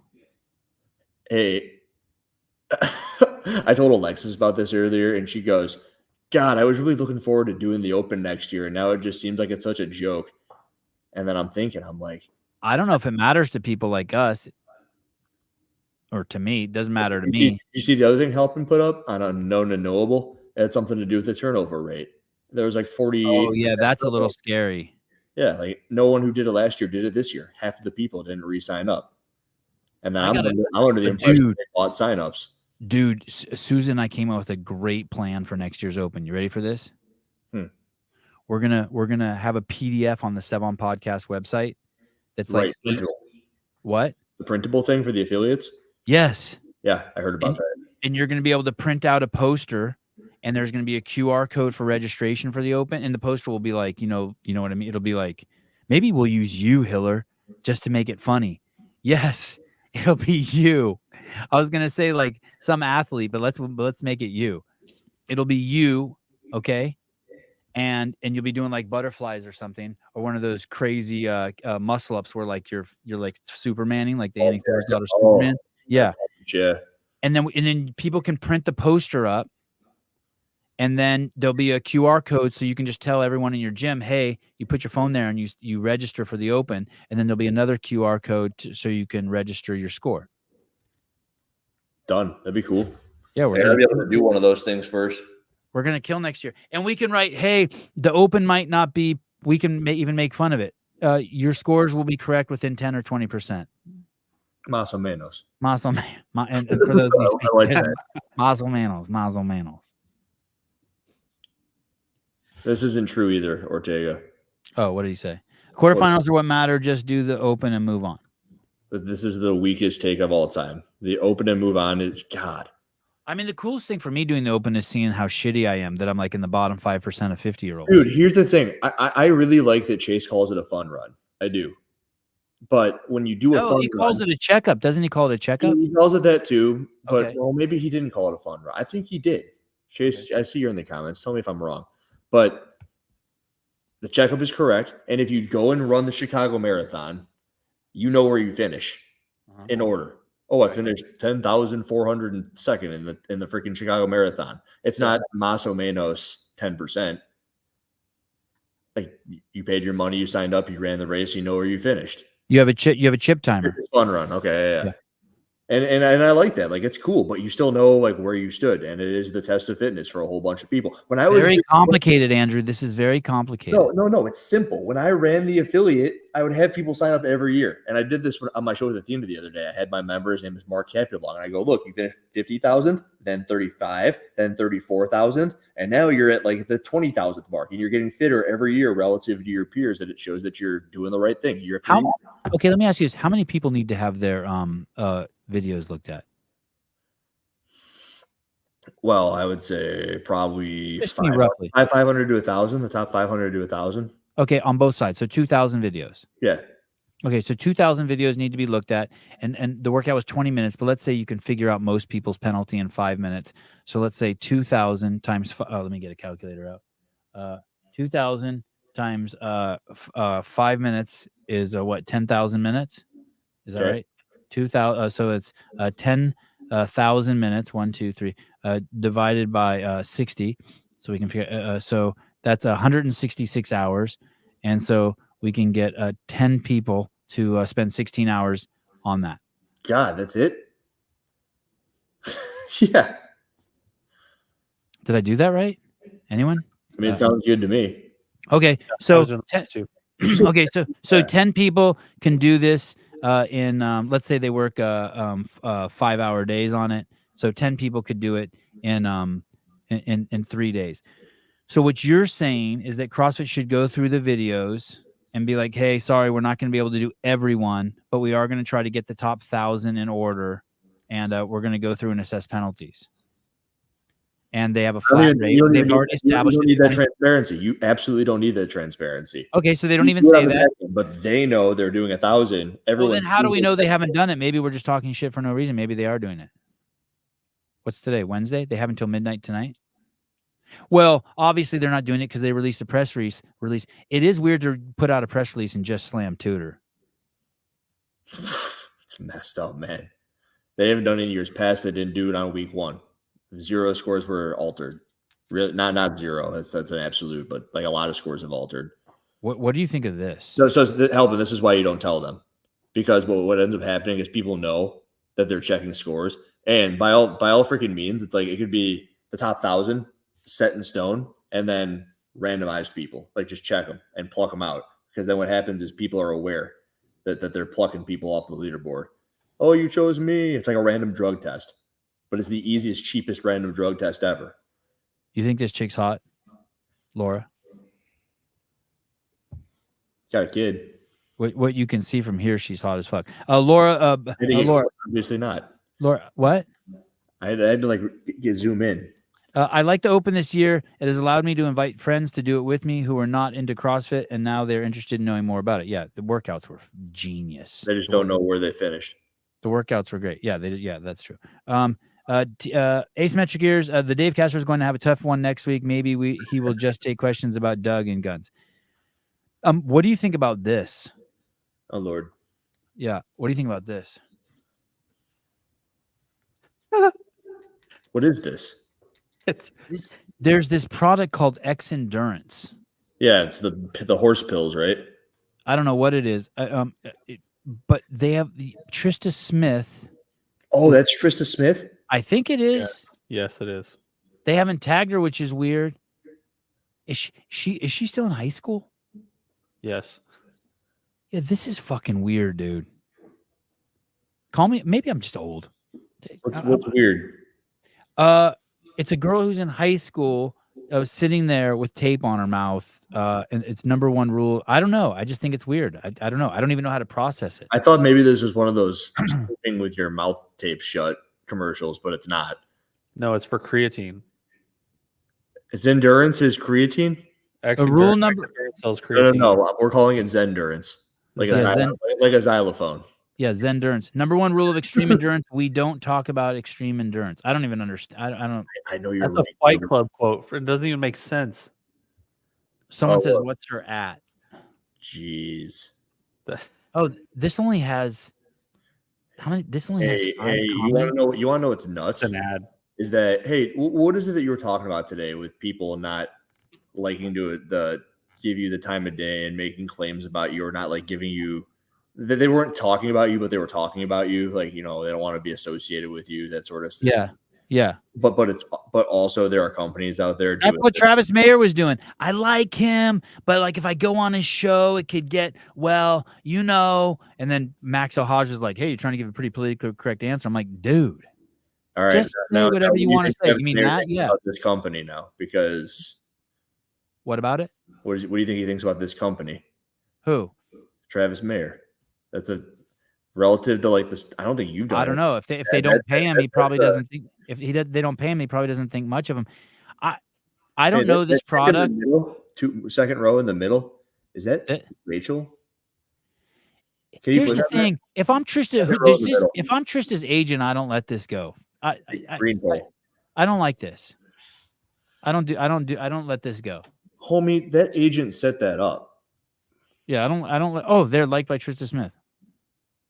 I just don't let this go. I just, if I'm her dad, I don't let this go. It's Hannah Blatt, Hiller. Oh, that's Hannah Black. Hannah Blatt. Oh, this chick. That looks like the pickleball chick that I work with. This chick also plays pickleball. Oh, no way! I wonder if they know one another. How come they don't tag the athletes in it? It's weird.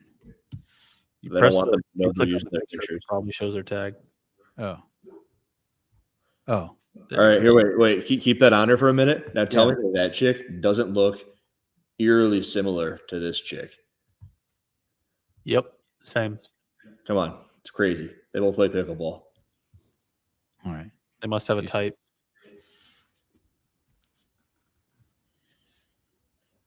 Oh, is this Travis Mayer? Does he represent?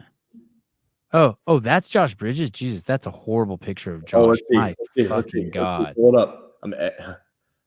Wow. Jeez. Well, you know what?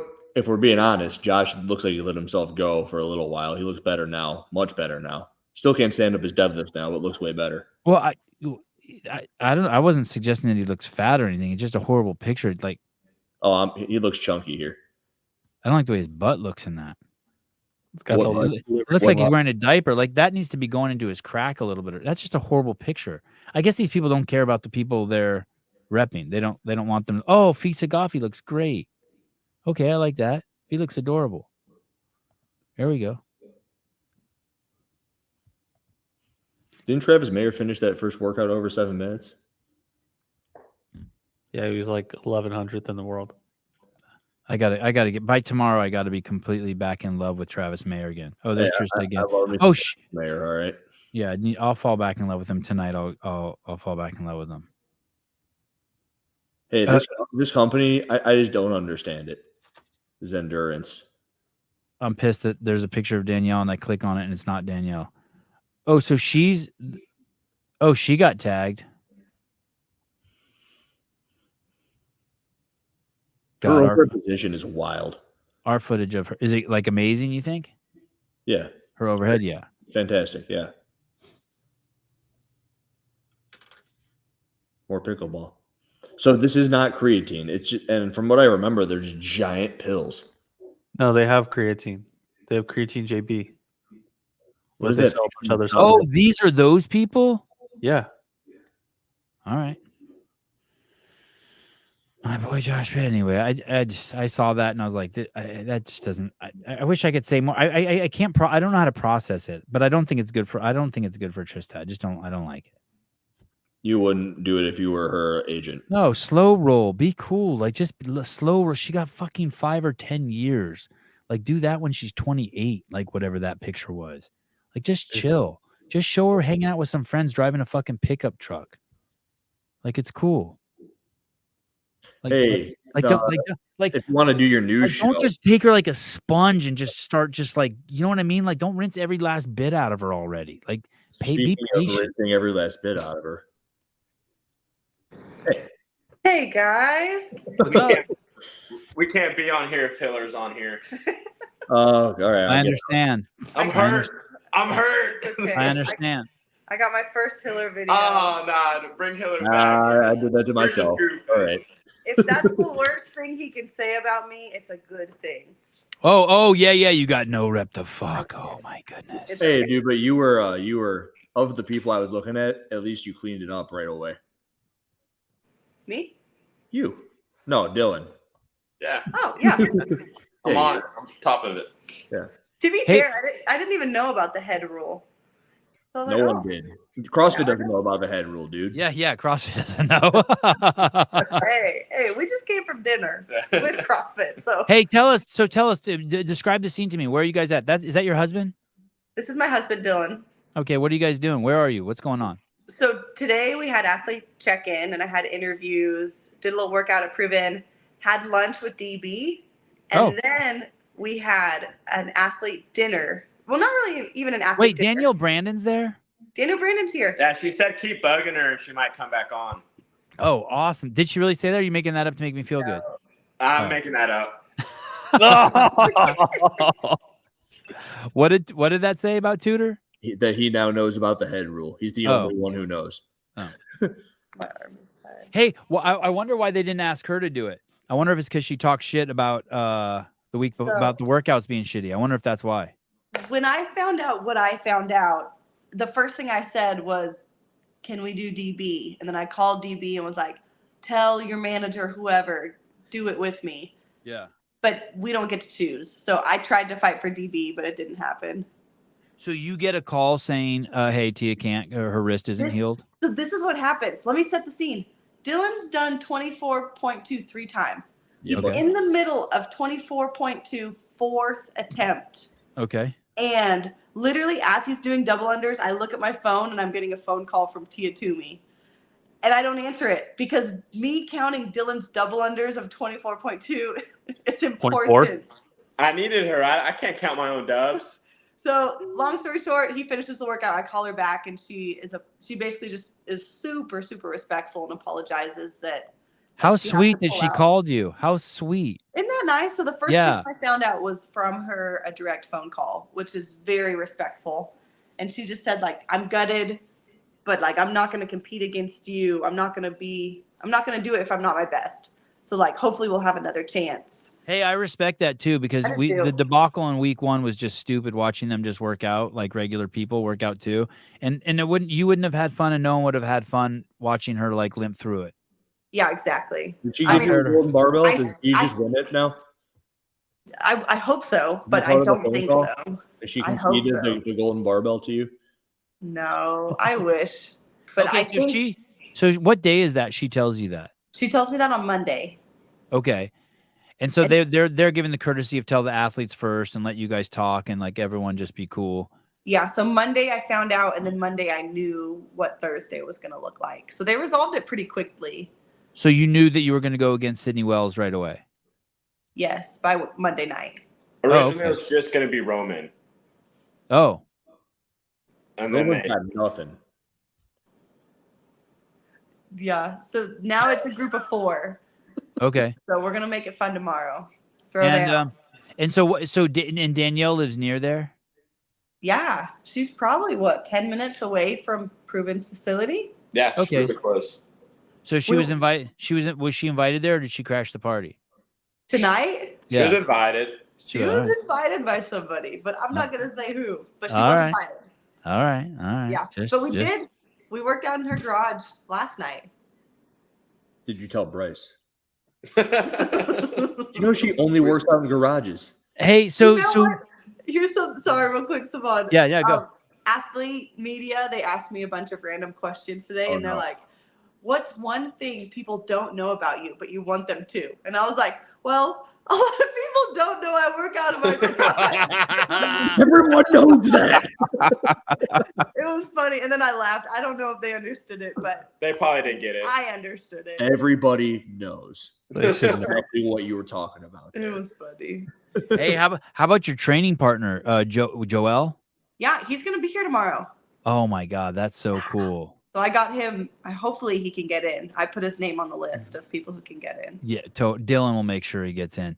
So okay, so now did you guys do a rehearsal? They're like, hey, you're gonna stand here. So and so is gonna announce this. This dude's gonna do this, and then you walk through the whole. That's tomorrow. So tomorrow we're there at 9 a.m. and we rehearse, but we don't know the workout till 2 p.m. So we have a lot of rehearsal tomorrow. And that's 2 p.m. Are you in Eastern Standard Time?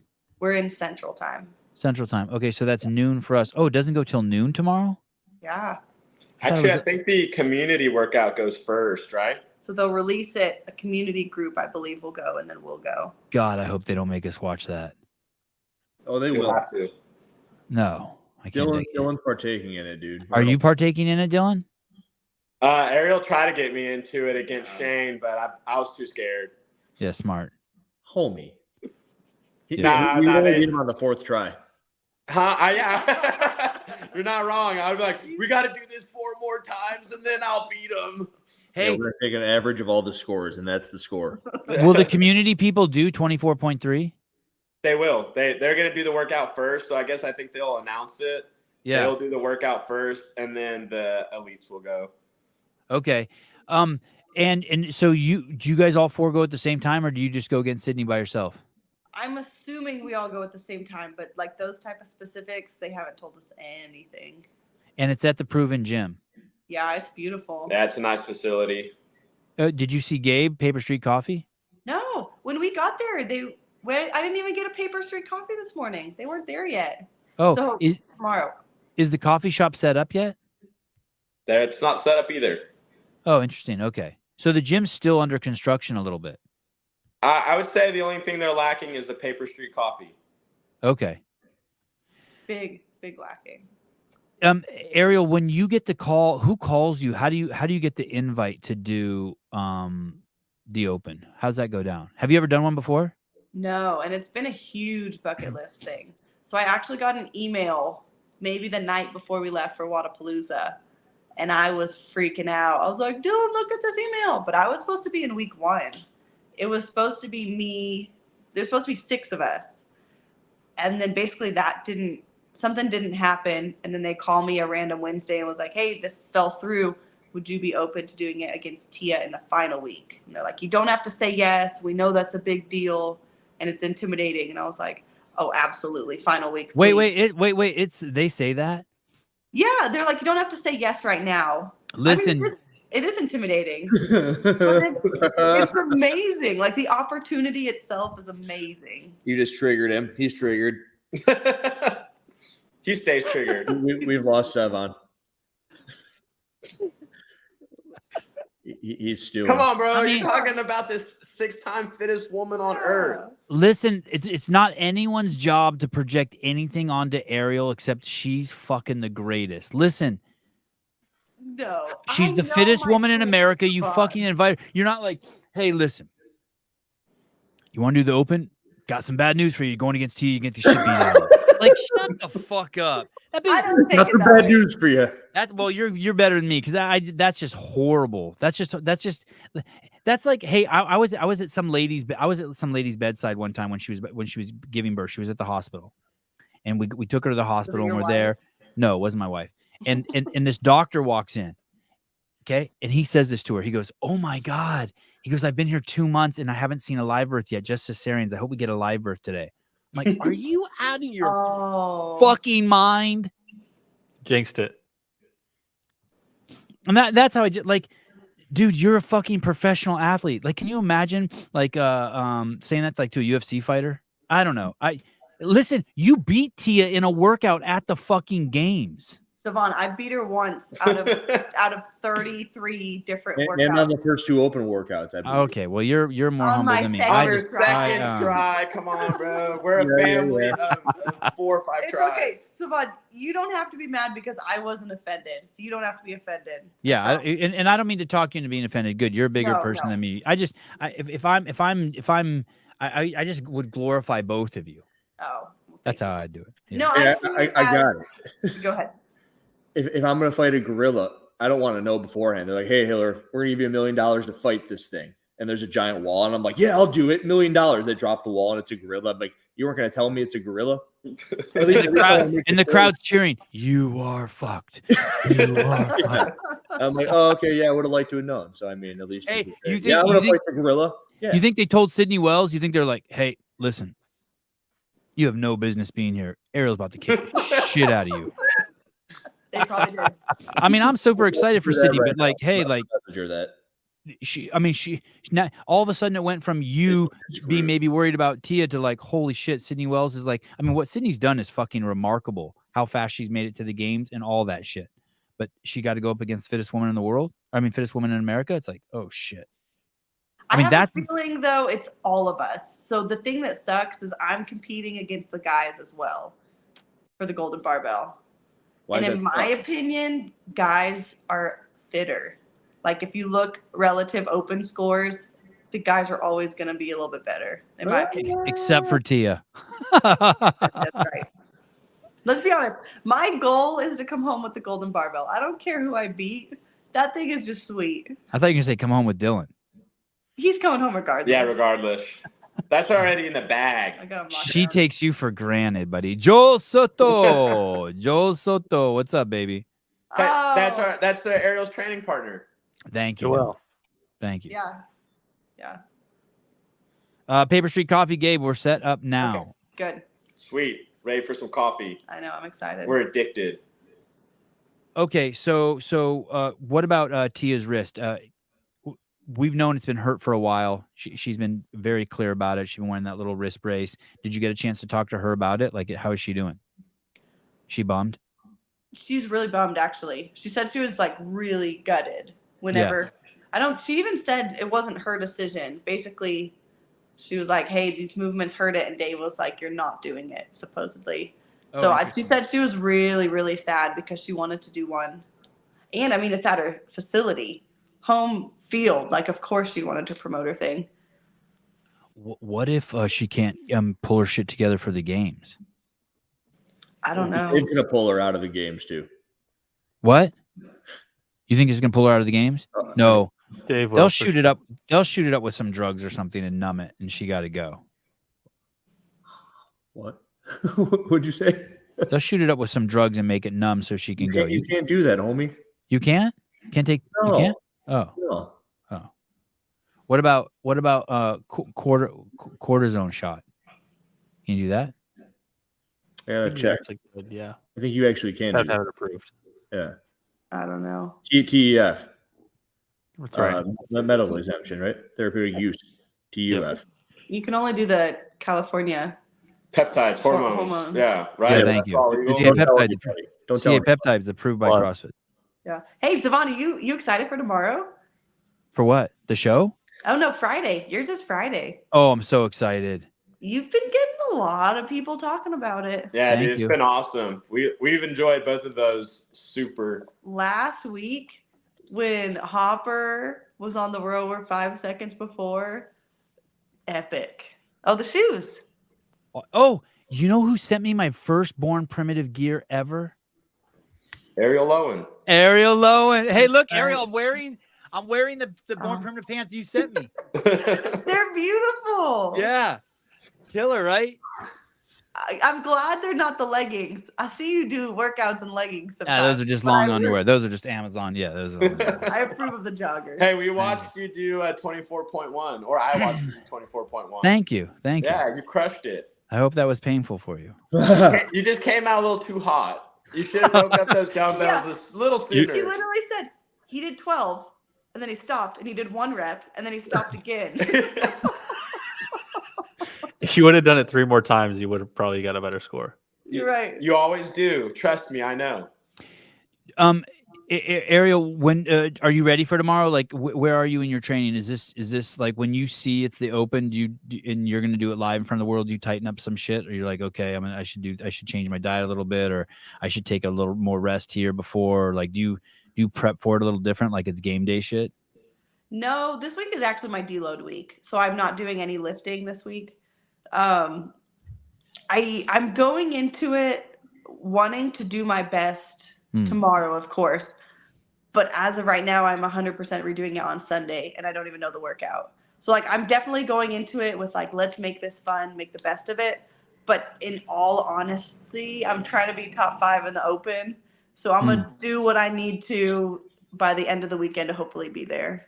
Why do you want to be top 5 in the Open? So last year I was 4th and made a good amount of money and bought a golf cart for the family. Oh. So honestly, if I can work out a little bit and bring in some money to like pay the mortgage. That way we get 2 golf carts. Yeah, we might need another golf cart for no. 2 golf carts. It's 2 golf carts. That's when you've made it in life, when you have 2 golf carts. no. One for Are you Blake currently and sitting you in? guys? You're currently sitting in 4th. Yeah, and second place is two spots away. I think the points are super close. 10 grand for second. Let me see the points. How does this work? Oh my goodness. Yeah, it's really close. So you're warring right now for second place. Yeah, Kristen potentially. Bishop's got nothing. I don't know. She's done really good. The scores say she's really good. She's done well. Yeah, 23, 24, jumping and 25. hinging. Wow. Just as Yeah. Dave. But But here's the other thing also. If Grace Walton could shit the bed and you could easily Right. jump up. wouldn't that Anything be- can happen, right? I know. And then to win an Open forever, you look up at the Open leaderboard of 2024. Yeah. And my name's there. Yeah. Yeah, 3rd place at the games doesn't mean shit. Number 1 in the world, baby. Yeah, it's also fun because I do program for myself. So the Open is a good time to see like, okay, I'm not really dialed in, but am I on the right track of where I need to be? And I am. So you have a program and you're not deviating from it, and the Open just you just slip the Open right into it. No, I program every Sunday. So I'll program a hard Monday through Wednesday. Thursday, I'll do something chill and then do the Open Friday. So I do tweak my programming a bit for it. Oh, what time do you program same time every Sunday? Just whenever we get home from lunch. So probably 3-ish. You guys eat out lunch every Sunday? Yeah. Yeah, usually that's kind of like our deal after church. We go eat, we go fancy, McDonald's maybe. Dollar Church, menu? do you go with other church families? Sometimes my sister. Yeah, sometimes my brother-in-law and her sister. Give Arielle the golden barbell, Joel Soto. Yeah. Thank you, Joel. Look, I he- vote yes. Look, he has his own special way of spelling your name. Arielle. He's Hispanic. You got to say with an accent. Arielle. Does he have an accent? He does. Yeah, he's from Mexico City, bro. Yeah, how did you meet that dude? You know that guy?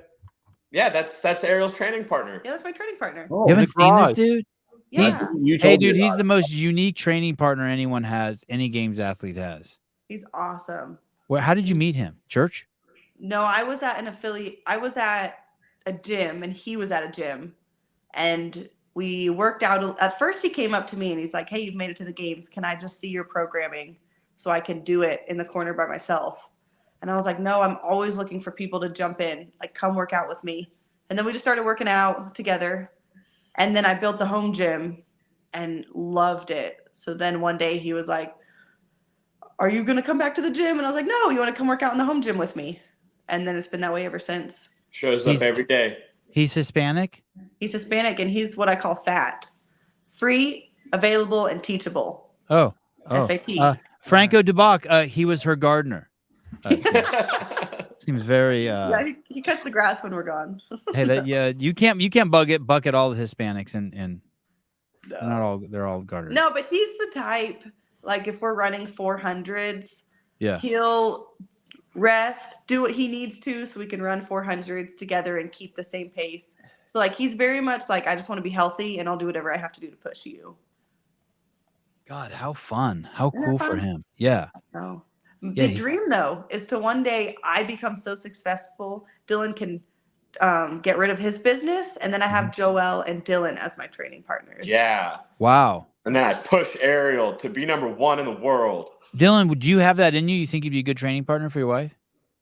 At the girl weights, for sure. No, but I just mean like I don't mean like in terms of your abilities, but just like would you have the right demeanor, the right mood, the right tone? Tone's very important, as we found out in CrossFit. Come on. Yeah, I don't know. Arielle says she really enjoys when I hop in workouts with her. She says it's special. Oh. The only thing I don't like. Oh, clip is if that. you That was good, show- Caleb. Yeah. You sound like you're taking a fat dump, bro. Oh. The only thing you don't like is what? Oh my goodness. The hell is that? Sorry, a little loud. I'll turn If it you down. show up to work out with me and you complain or you want to change the workout, like, sorry, I'm doing what I'm doing. Oh yeah, Dylan would never do that. I don't know. We fought over workouts. Yeah. I think that answered Sevon's question. Yeah, he's out. He's out. Joel's in. All right. Hey, thanks for coming on. I know it was late. Thanks for being flexible. Oh no. Thank you, Sevon, for being flexible. Hey, Yeah, dude, thanks, you Savon. should have just turned the phone on while you were at dinner. What's wrong with you? Oh, that would have been awesome. Dude, Oh, you have a podcast. What do you? Oh, hey guys. Dylan, ask Danielle so- tomorrow if she'll come on. Ask her. Here's- Just ask her. here's He's like, what hey, you we've come on or learned. what? Sebi We loves talked- you. Sorry, Savon. We talked about this today. We are friends with people who hate other people that we're friends with. So if we were to turn on your podcast, Savon, some people in the room would not like it. I don't believe that for a second. Listen, I think Danielle wants me to I think I fulfill the dad role for Danielle. Ew, ew. Yeah, and we're just having a little fight right now. You know what I mean? Like she came home late and like I'm upset at her. So She she's like, said upset if at you me. apologize publicly, she'll think about coming back on. Apologize for what? For dishing on Rad. Those are her homies. Oh, that's fine. That's no. That's fine. I would just dishing on Did Rad. you tell Danielle that it's actually just a giant promotional piece for Rad and she misunderstood? Yeah.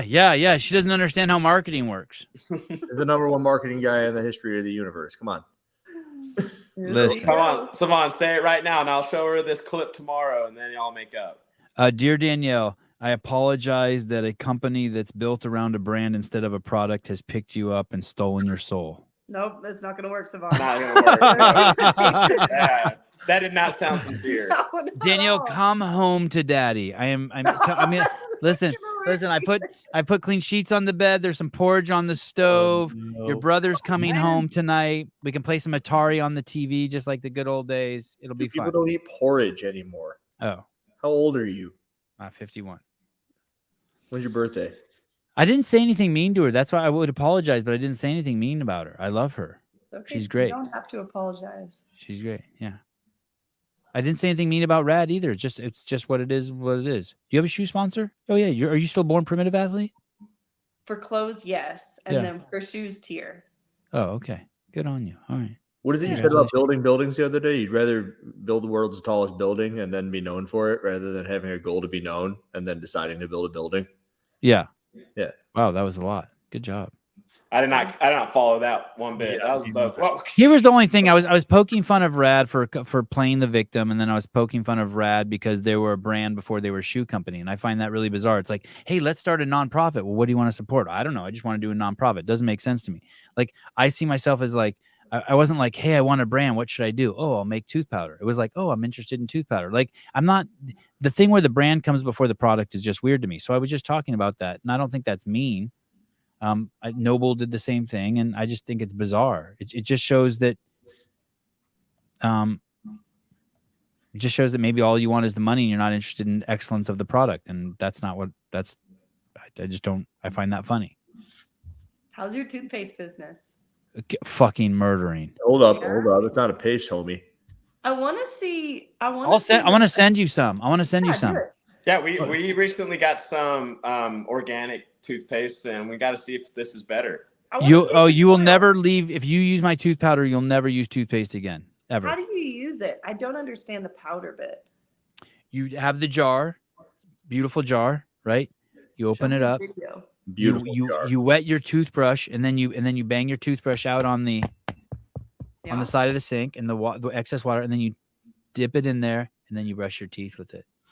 Are you looking for show those teeth? Are you looking for a spawn? Look at those. Yeah, you have your teeth. Yeah, you have beautiful teeth. Yeah. Yeah, very beautiful. Yeah. My God, look at those choppers. Those are fake, right? No, they're real. Those are incredible. Thank you. I brush my teeth. She brushed her teeth like Show 4 your teeth. No. Dylan, this can be your before and after project. Show me your teeth. Wow, Dylan. God, Dylan, I can do crazy stuff with you, buddy. Yeah.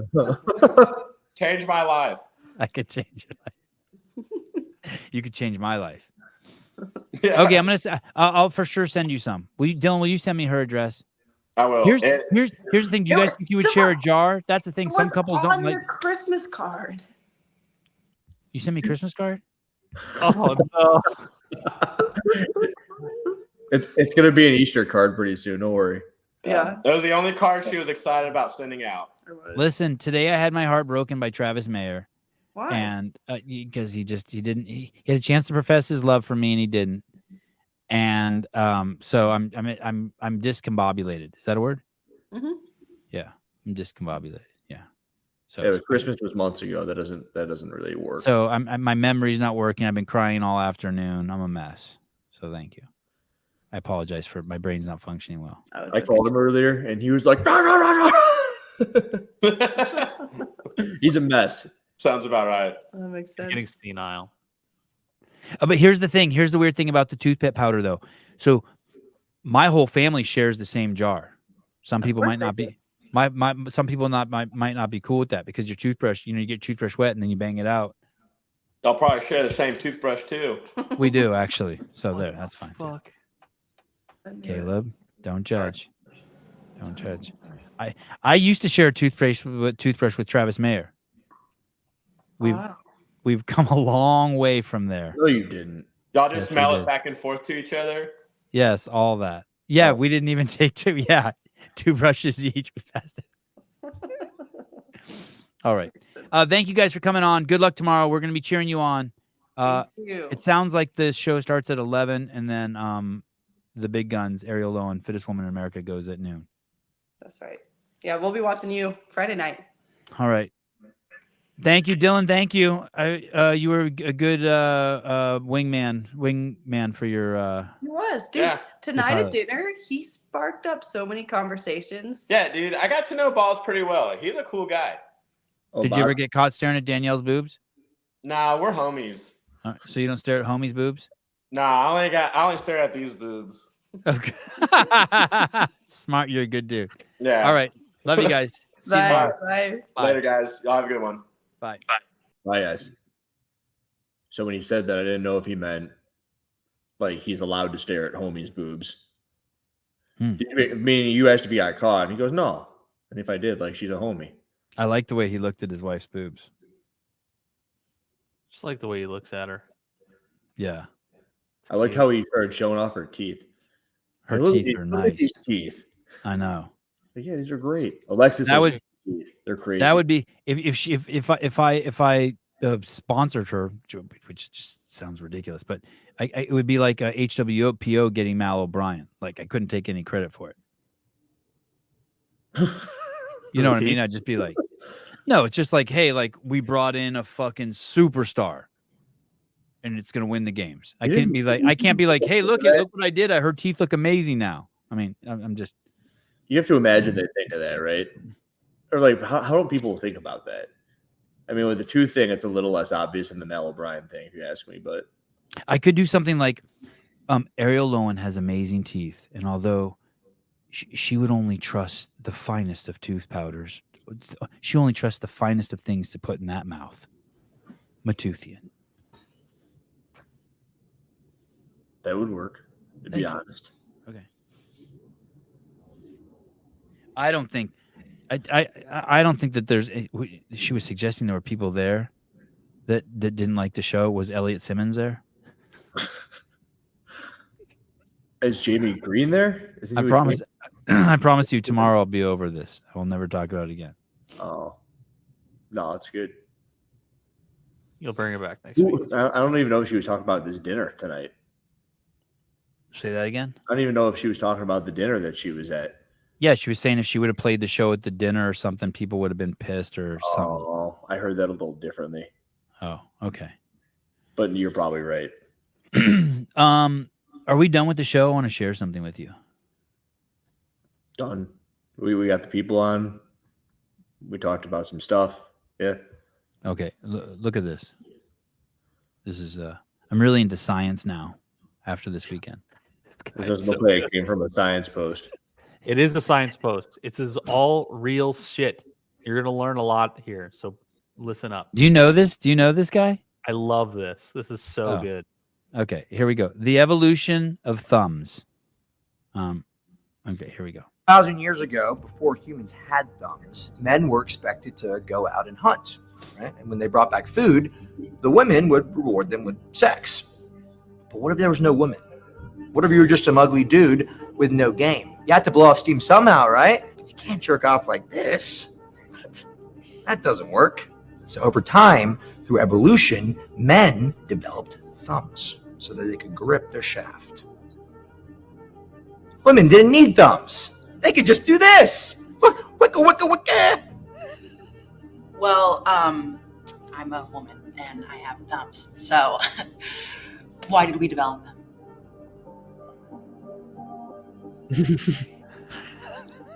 Hand jobs.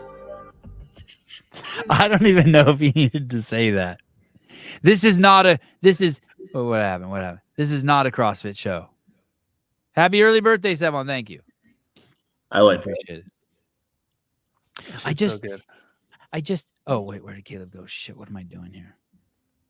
It's just so controversial to talk about those things. Divisive. I have 3 hours and 55 more minutes to talk about this before I'm over it. You want to know what's so dumb about that?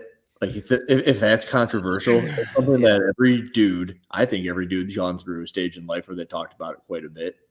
And who can't listen to that? I mean, we clicked a tab on this that says that the show isn't for kids. And everyone's talked about it at some point. Everyone thought it was funny. So how is that controversial? How is that even like? It's just that people want to tune in and just hear just like CrossFit. So Arielle, what's your favorite brand of weights and blah blah blah. It's like, dude, that's not this show.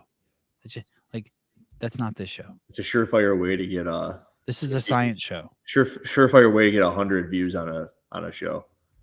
Right, but I'm not doing. But I'm also not doing that because I want views. I saw that and I thought it was funny, and I was like, oh, this will be funny to talk about. I'm not calling the show. Girls don't need thumbs to masturbate. That's the same thing you're talking about with Rads, right? It's not like you're bringing that up to sell Rads. It's like, oh, we have a brand, now we're going to get a shoe. Right. You think it's funny, and then you bring it up. Right. And I'm not even trying to bash them. It is like it's just a bit. Hey, and do you know here's the real part. You ready for this? Half the people listening to the show, half the men listening to the show right now don't know what wiki is. Yeah, no way. DJ. Dude. You think half the men don't know what that is?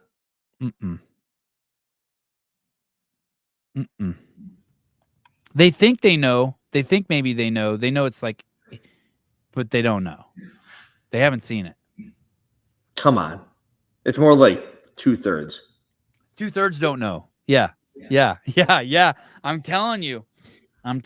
They never seen it. They don't know. Ooh, a poll. Yeah, here's the thing.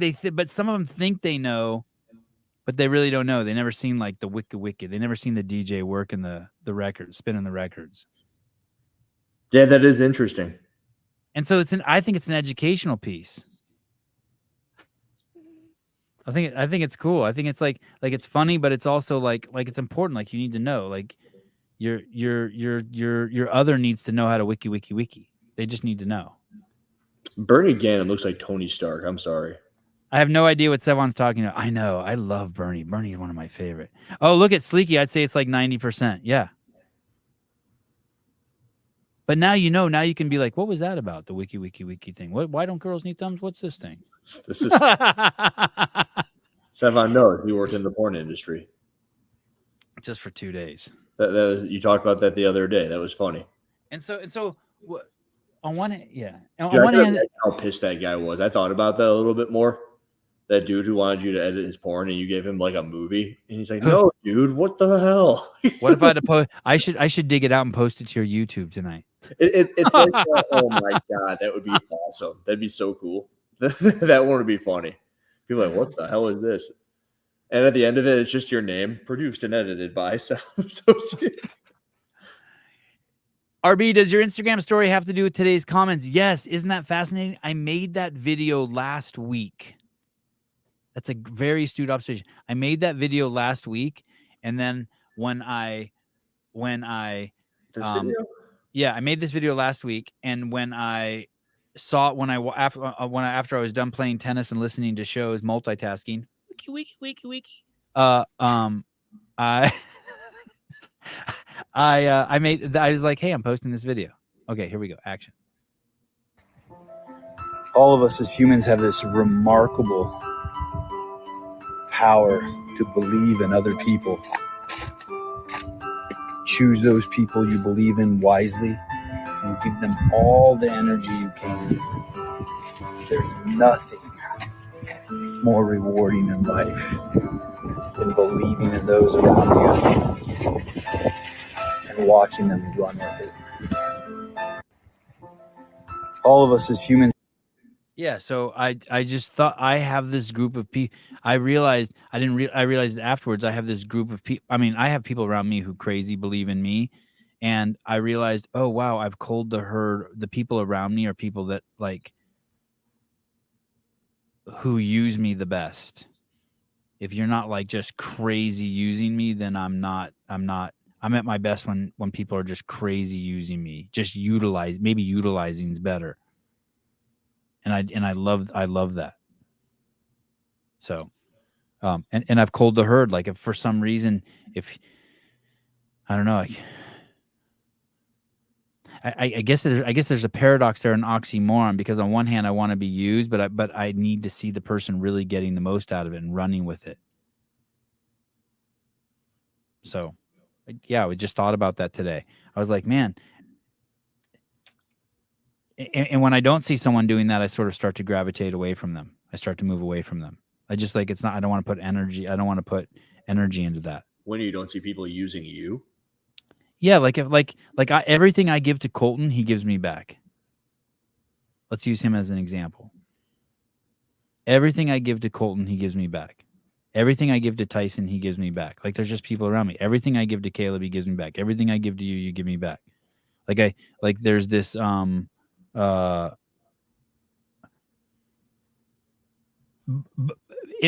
you don't give it back to me necessarily directly. I see you take what you got it. Look at Taylor. Taylor's the perfect example. Let's just say this. I just come up with this harebrained idea, Taylor Self versus the world. Look what Taylor's done with it. Did he get sponsored by Born Primitive?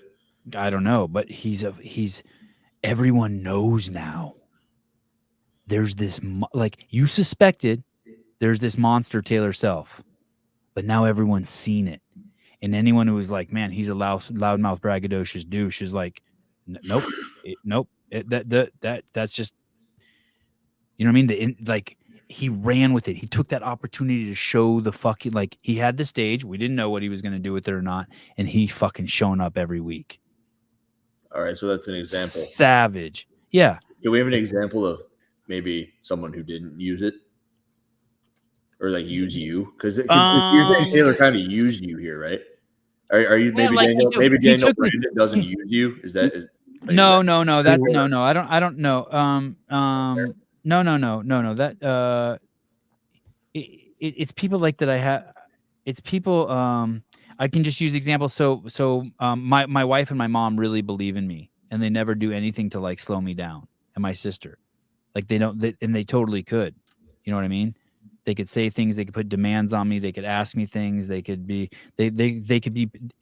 But they don't add any friction to my life. They're just there as support. Like my wife's never like, really, you're doing another podcast? Never in 3 years. Like today at the last minute, I'm like, hey, dude, I have 2 podcasts tonight.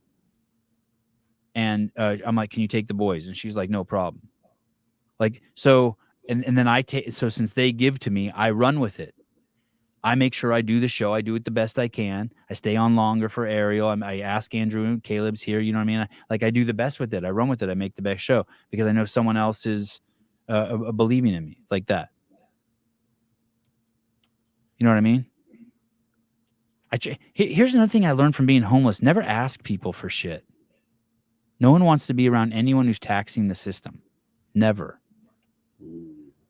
Yeah, don't ask people for shit. No one want, and of course there's exceptions. I get it, but like when you're a homeless guy and you go to you're partying at someone's house, you don't ask like, hey, can you feed me, or where's this, or where's the toilet paper, or can I sleep on the couch, or you can't. No one wants to be. Can I have one of your cigarettes? No one wants to be around someone who's taxing the system.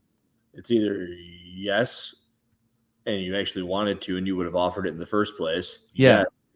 And you're only doing that because you were put into an awkward position. If you said no, you're a dick, or it's no and you're a dick. Yeah. And then you might feel bad about it, or you might not. But do you remember when Fraser would say he would? Do you remember when Fraser would told a story about how he would pick Katrin up and she would be late? Yeah. She was taxing the system. So I'll give you another example. Tyler Watkins is like, hey, can we do a Heat 1 show? I'm like, awesome. I'd love to do that with him because he's part of the system. And then he says, I'm going to get the Underdogs athletes videos. And he got his fucking Ricky Garard's video. So he's not taxing the system. He's like a homeless dude who brought you like a gourmet meal. Yeah, it's exactly like I would dumpster dive fucking rotisserie chickens and bring it to someone. Sleep in your house? It's like, well, I bought 10 pizzas. Yeah, exactly. You bring 3 rotisserie chickens and you clean all the dishes in the sink. Yeah. And so and for all you know, he already had him coming. Right. Right. I had no idea. Hey, here's another example. I invited you and Caleb to come to Greg's event. You guys didn't sit down fucking once. You worked the whole fucking time. I didn't tell you were going to work there. You came there and you worked the whole time. Both of you worked your ass off. It's like, yeah, you just people who add value. I did leave early. My plane was leaving. That's Haley's fault. She booked your tickets wrong. You know what I mean. I was like, oh my God, I'm going to miss my flight, but he's not talking yet. We just know there's high maintenance people and there's people who have initiative who bring a shitload to the table. You know? And it's like... Hey, I did sit down once because it stabilized the camera. Dude, that was genius when you got the fucking tripod. I was so happy for you. Oh, no, that was... what's his face's idea? Not Jay. Rios? No, the other guy. All Maciel? All Latin dudes. Yes. We had a disproportionate amount of Latin dudes on our crew. Took a chair Latin diversity for sure. Say that again, Hiller. I turned the chair around and I propped it up on the back of the chair, and then I would move the chair around. Next time we do that, we got to get like 5 tripods. No, we need monopod. I needed a monopod. That would have been sweet. I know, and you know what? I had one at my house, at my whatchamacallit. Oh, be quiet, Judy. Airbnb. Okay, I want to show you one more thing before we go. Can we go to Dave Castro's Instagram and look at his stories? I heard Dave visited. Someone said he visited 7 affiliates today. I heard 8 affiliates, but 1 was closed. And they're in his stories. I want to see that. I haven't looked at it yet. Ah, yes, the TDC Mercantile. 2 new flavors. Oh, Chase. Oh, yeah. 1. Oh, Street Horner. You did see Street Horner, really? Yeah, he tagged him. Oh, shit. Okay. There. It's a beautiful man right there. Even as a blur. All right. Sure. So that's Tia's gym right there, CrossFit Nashville? No. That's the old gym that they were training at. Close though. Close. Okay. is the next one.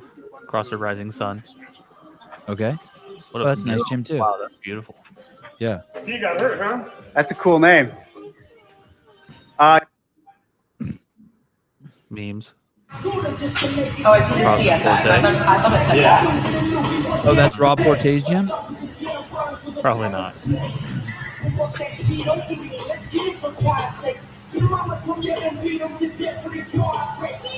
No seal Female- flag, so he must be disappointed. They like female rappers. Let me know if you see a no rep flag anywhere. CrossFit Music City? Hey, I know this place.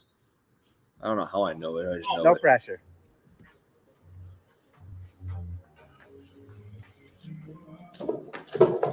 Hey. Ooh. Oh, he was never gonna miss that. Little. Oh, was that David Woods? Is that David Woods? No pressure. Oh, Trivium. No, Mito something. Hey.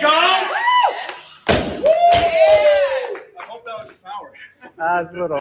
You think Dave can deadlift that? How much is that? In 90 seconds, maybe. Nah. On the line. Good work. Looked like 265, maybe. Yeah. Dave's deadlift's crazy strong. CrossFit Trivia. Not like yours. Hold on. CrossFit Trivia Nippers Corner.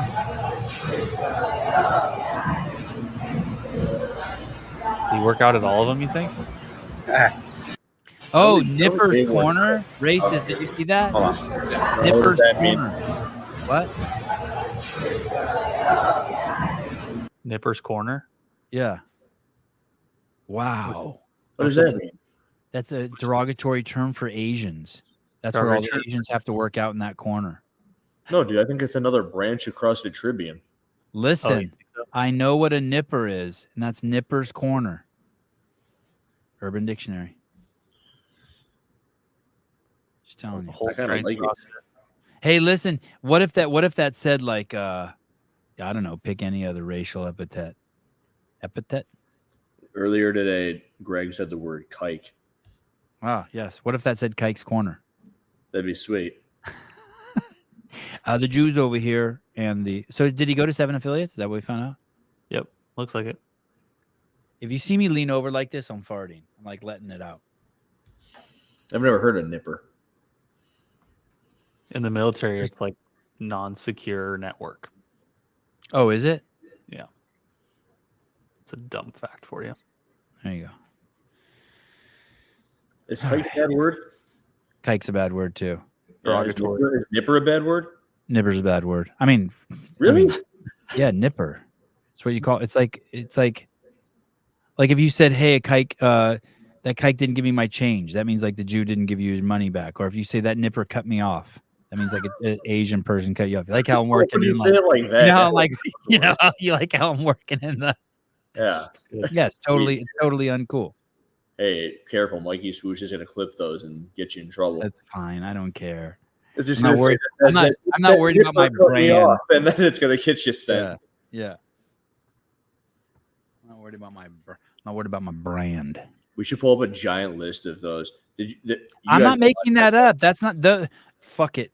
Urban Dictionary. Here we go. Nipper. Hey, I know Caleb's seen that 70s show. Yeah. Nip.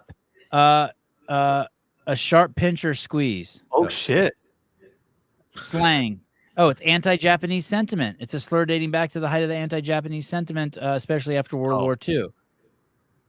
Yeah. Oh, because Nippon, short for Nippon. Yeah, and Nipper's just conjugated. They had a demoralizing racial slur used to put down people of Japanese background, equal to calling an Asian person a chink or a black person. Hey, what's an Armenian one of those? There's supposedly Armo is. Let me see if the Armo. That Armo cut me off. Yeah, that Armo sold me a shitty rug. I had an Armo Uber driver. Let me see. Armo. What's a slang. It says slang term. It says slang term for is Armo an ethnic slur?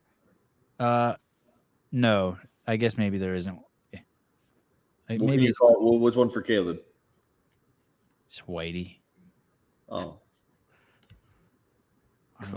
I'm mixed. He doesn't recognize Mexicans as a race. So Derogatory. Are you Mexican? Yeah. I'm pretty sure I've actually been here. You're Yeah. way too tall to be in Mexico. Would the word Armo be considered offensive? There's a fucking Reddit thread on that. Oh, dude, I love Reddit. Oh, Wikipedia list of ethnic slurs. Oh shit. Are you gonna pull that up? No. No. I shouldn't even learn any more of these. I have enough. It's probably just in the show. I'm such a racist piece of shit. Don't worry, I pulled it up on my own screen. Oh, I guess it's a derogatory term for Armenians living in Los Angeles. Armo. You guys can call me that all you want. I don't give a fuck. I think it's endearing. I've never heard of any of these. Oh, listen. Anne is a white woman acting like a black woman. Oh, I read that at the same time. A-N-N-E? No, just A-N-N. Anne. Wow. Apple? Is that like a Karen? Dude, there's so many. Yeah, look at a banan. That's a black people from Africa. It's got things on here like bimbo. Oh, a banana. That's derogatory. It means it's yellow on the outside and white on the inside. It's East Asian people. Who comes up with these? Charlie. Beaner. God, beaner, such a nice word. That's Mexicans, right? Cabbage eater. I'm a cabbage eater. I'm German. Oh, really? Wow. Is that derogatory? Yeah. Wow. Not one for me. You're a kraut too. Oh, okay. I don't like that one very much. Don't call me that. Oh, when I lived there, our listen, neighbor. a Charlie's a white man. That's the Karen of it's the oppressor man is called Charlie. Get I'm a going all dog. the way down to Z. But there aren't any. Oh, there are. Oh, Charlie. Okay, yeah, I get it. Charlie don't surf. That's a Vietnam Military War term? reference. It's like a Vietnam War reference. Hey, there you go. Nip. Someone of Japanese descent. You said that already. Yeah. Okay. Oh, a chonky. A chonky is like an Asian person, but who has white characteristics. Holy shit. What a great word. Anyway, if you want to learn a bunch of racial slurs, Wikipedia. pretty much you just shouldn't talk. I mean, the list is so long. This is a long word. Yeah. Anyway. Long list of words. Yeah. What's up, Armo? Jay Hartle's Armenian. Banana refers to an Asian person but doesn't speak, writes, and or understand his or her native language. Okay, look. So tomorrow morning. Oh, tomorrow morning I have. Is tomorrow Friday? No, Thursday. Thursday. Oh, so I don't have shit tomorrow. Yeah, you do. No, just a live call-in show. I thought Lindsay Cantu was coming on tomorrow morning. She comes in Friday. Okay. So Thursday. Thank you, Caleb. You scared the shit out of me. So listen, tomorrow it's wide open. Are you here tomorrow, Caleb? Yes. Okay, so tomorrow will be an hour and a half of me just complaining about Travis Mayer and the gang some more. Oh, I thought I was gonna be done tonight, but let's give it some time. Yeah, we'll be. I told you guys. Tomorrow. I'll be critical of Travis, Brian, and Mrs. Simmons, Mr. Simmons. Does anyone else need that? Kiefer was cool. Kiefer probably wishes he'd have said some negative shit so we can get some time on the show. Oh, maybe I should invite Kiefer on in the morning. He can help me. Like we can discuss the pressures. He can help you suck your own dick. Yeah, thank you. He could give me a Dutch rudder. There it is. Perfect. And then listen, tomorrow's gonna be wild because then when they I think right before they do the open announcement, I'll be jumping on here with a bunch of the gang. I think I'm gonna try to get JR on here, of course, and John Young, and then some other people, and then we'll have the Bryson Del Monte show, right? Bryson will hit it. And then you found another racial slur you like? No, I looked up what a wizard sleeve was. I don't even know what it is. Should I look real quick? There it is. A wizard sleeve, as in holy cow, wizard sleeve on that broad, to describe a hanging or dangling labia. Wow. Wow, that's fucking crazy. I've used wizard sleeves so much. because that's what they call when you don't button your sleeves in the military. Kind of have to use the word. There you go. I had to look it up. Wow. Okay. Wow. Yeah, I Good didn't job, know that. Will, how the fuck would you know what a wizard sleeve is? Yeah. Do you know what this is, Will? And then he says shocking. What do you mean? What's shocking about the fact that I don't know what a wizard sleeve is? It's shocking that you know what a wizard sleeve is. And then Thursday evening, we'll be talking about it's our CrossFit Games update show, and we'll be talking about the competition on Friday. And then Friday morning we'll have Lindsay Cantu on from BirthFit. She just had a kid, so we'll hear her birth story. That's gonna be a great show, by the way. And then right after that, but not for everyone. If you don't like real talk, Travis, if it makes you a little uncomfortable, Max El Haj, Mr. Simmons, if you guys are gonna whatever, like talk about birth, could get a little real and weird. Sons of bitches. I don't like birth. I'm gonna tune out on that one. Okay. Hiller won't be watching it. So if anyone wants to work out with Travis, if you want to come and work out with Hiller, he'll be free. I will be. And then it's kind of like it's like disc golf. I just won't be there. Birth and disc golf. I'm not into those things. And then I'll be here for the unhinged rant though. And then Colton Mertens versus Taylor Self. That's what we'll finish with. It's gonna be fucking crazy. I'll be here for that. Yeah. I hope. I might talk about birth there just to watch Hiller's reaction. We watched that video in like 3rd grade, and I'm like, wow. Hey, so even if a chick has like wizard sleeves, when they give birth, that whole shit like gets used up and the whole thing turns flat. The whole pussy turns into like a bowling ball with an opening. That's how smooth it gets. It gets like a smooth bowling ball. That whole Sharpay, that whole mess down there just gets perfectly smooth. It's crazy, like an ice rink. And then the baby falls out, then the crack opens up and the baby falls out. I'm pretty sure the first time I ever saw a vagina, it was on like the birth video we watched in school, and I'm looking at it like, that's what? Yeah. I don't even know if I got to the part where he's talking about the smooth part. It was just like, it looked like an alien. I'm like, oh, dude, God. the smooth part's so crazy because it's kind of like it's like a magic trick. You're like, where'd the vagina go? Like you can't even believe it's gone. That whole fucking what I call it a Sharpay. That whole Hunter McIntyre name next time he's on here. You know how he's got those crazy names? Yeah. Call him wizard sleeve. The vagina just looks like someone threw their shirt on the ground. You know what I mean? Like the first time I saw it, I'm like, there's a hole in that mess. Like there's something, you know what I mean? It's just a, you know what I mean? It's just like a crumpled up piece of toilet paper. Just like, what? What is that thing? And a wizard sleeve would be a crumpled up paper towel. 2 shirts. It's 2 shirts. 2 shirts. Shirts with collars. Isn't it just didn't it say it's a dangling labia?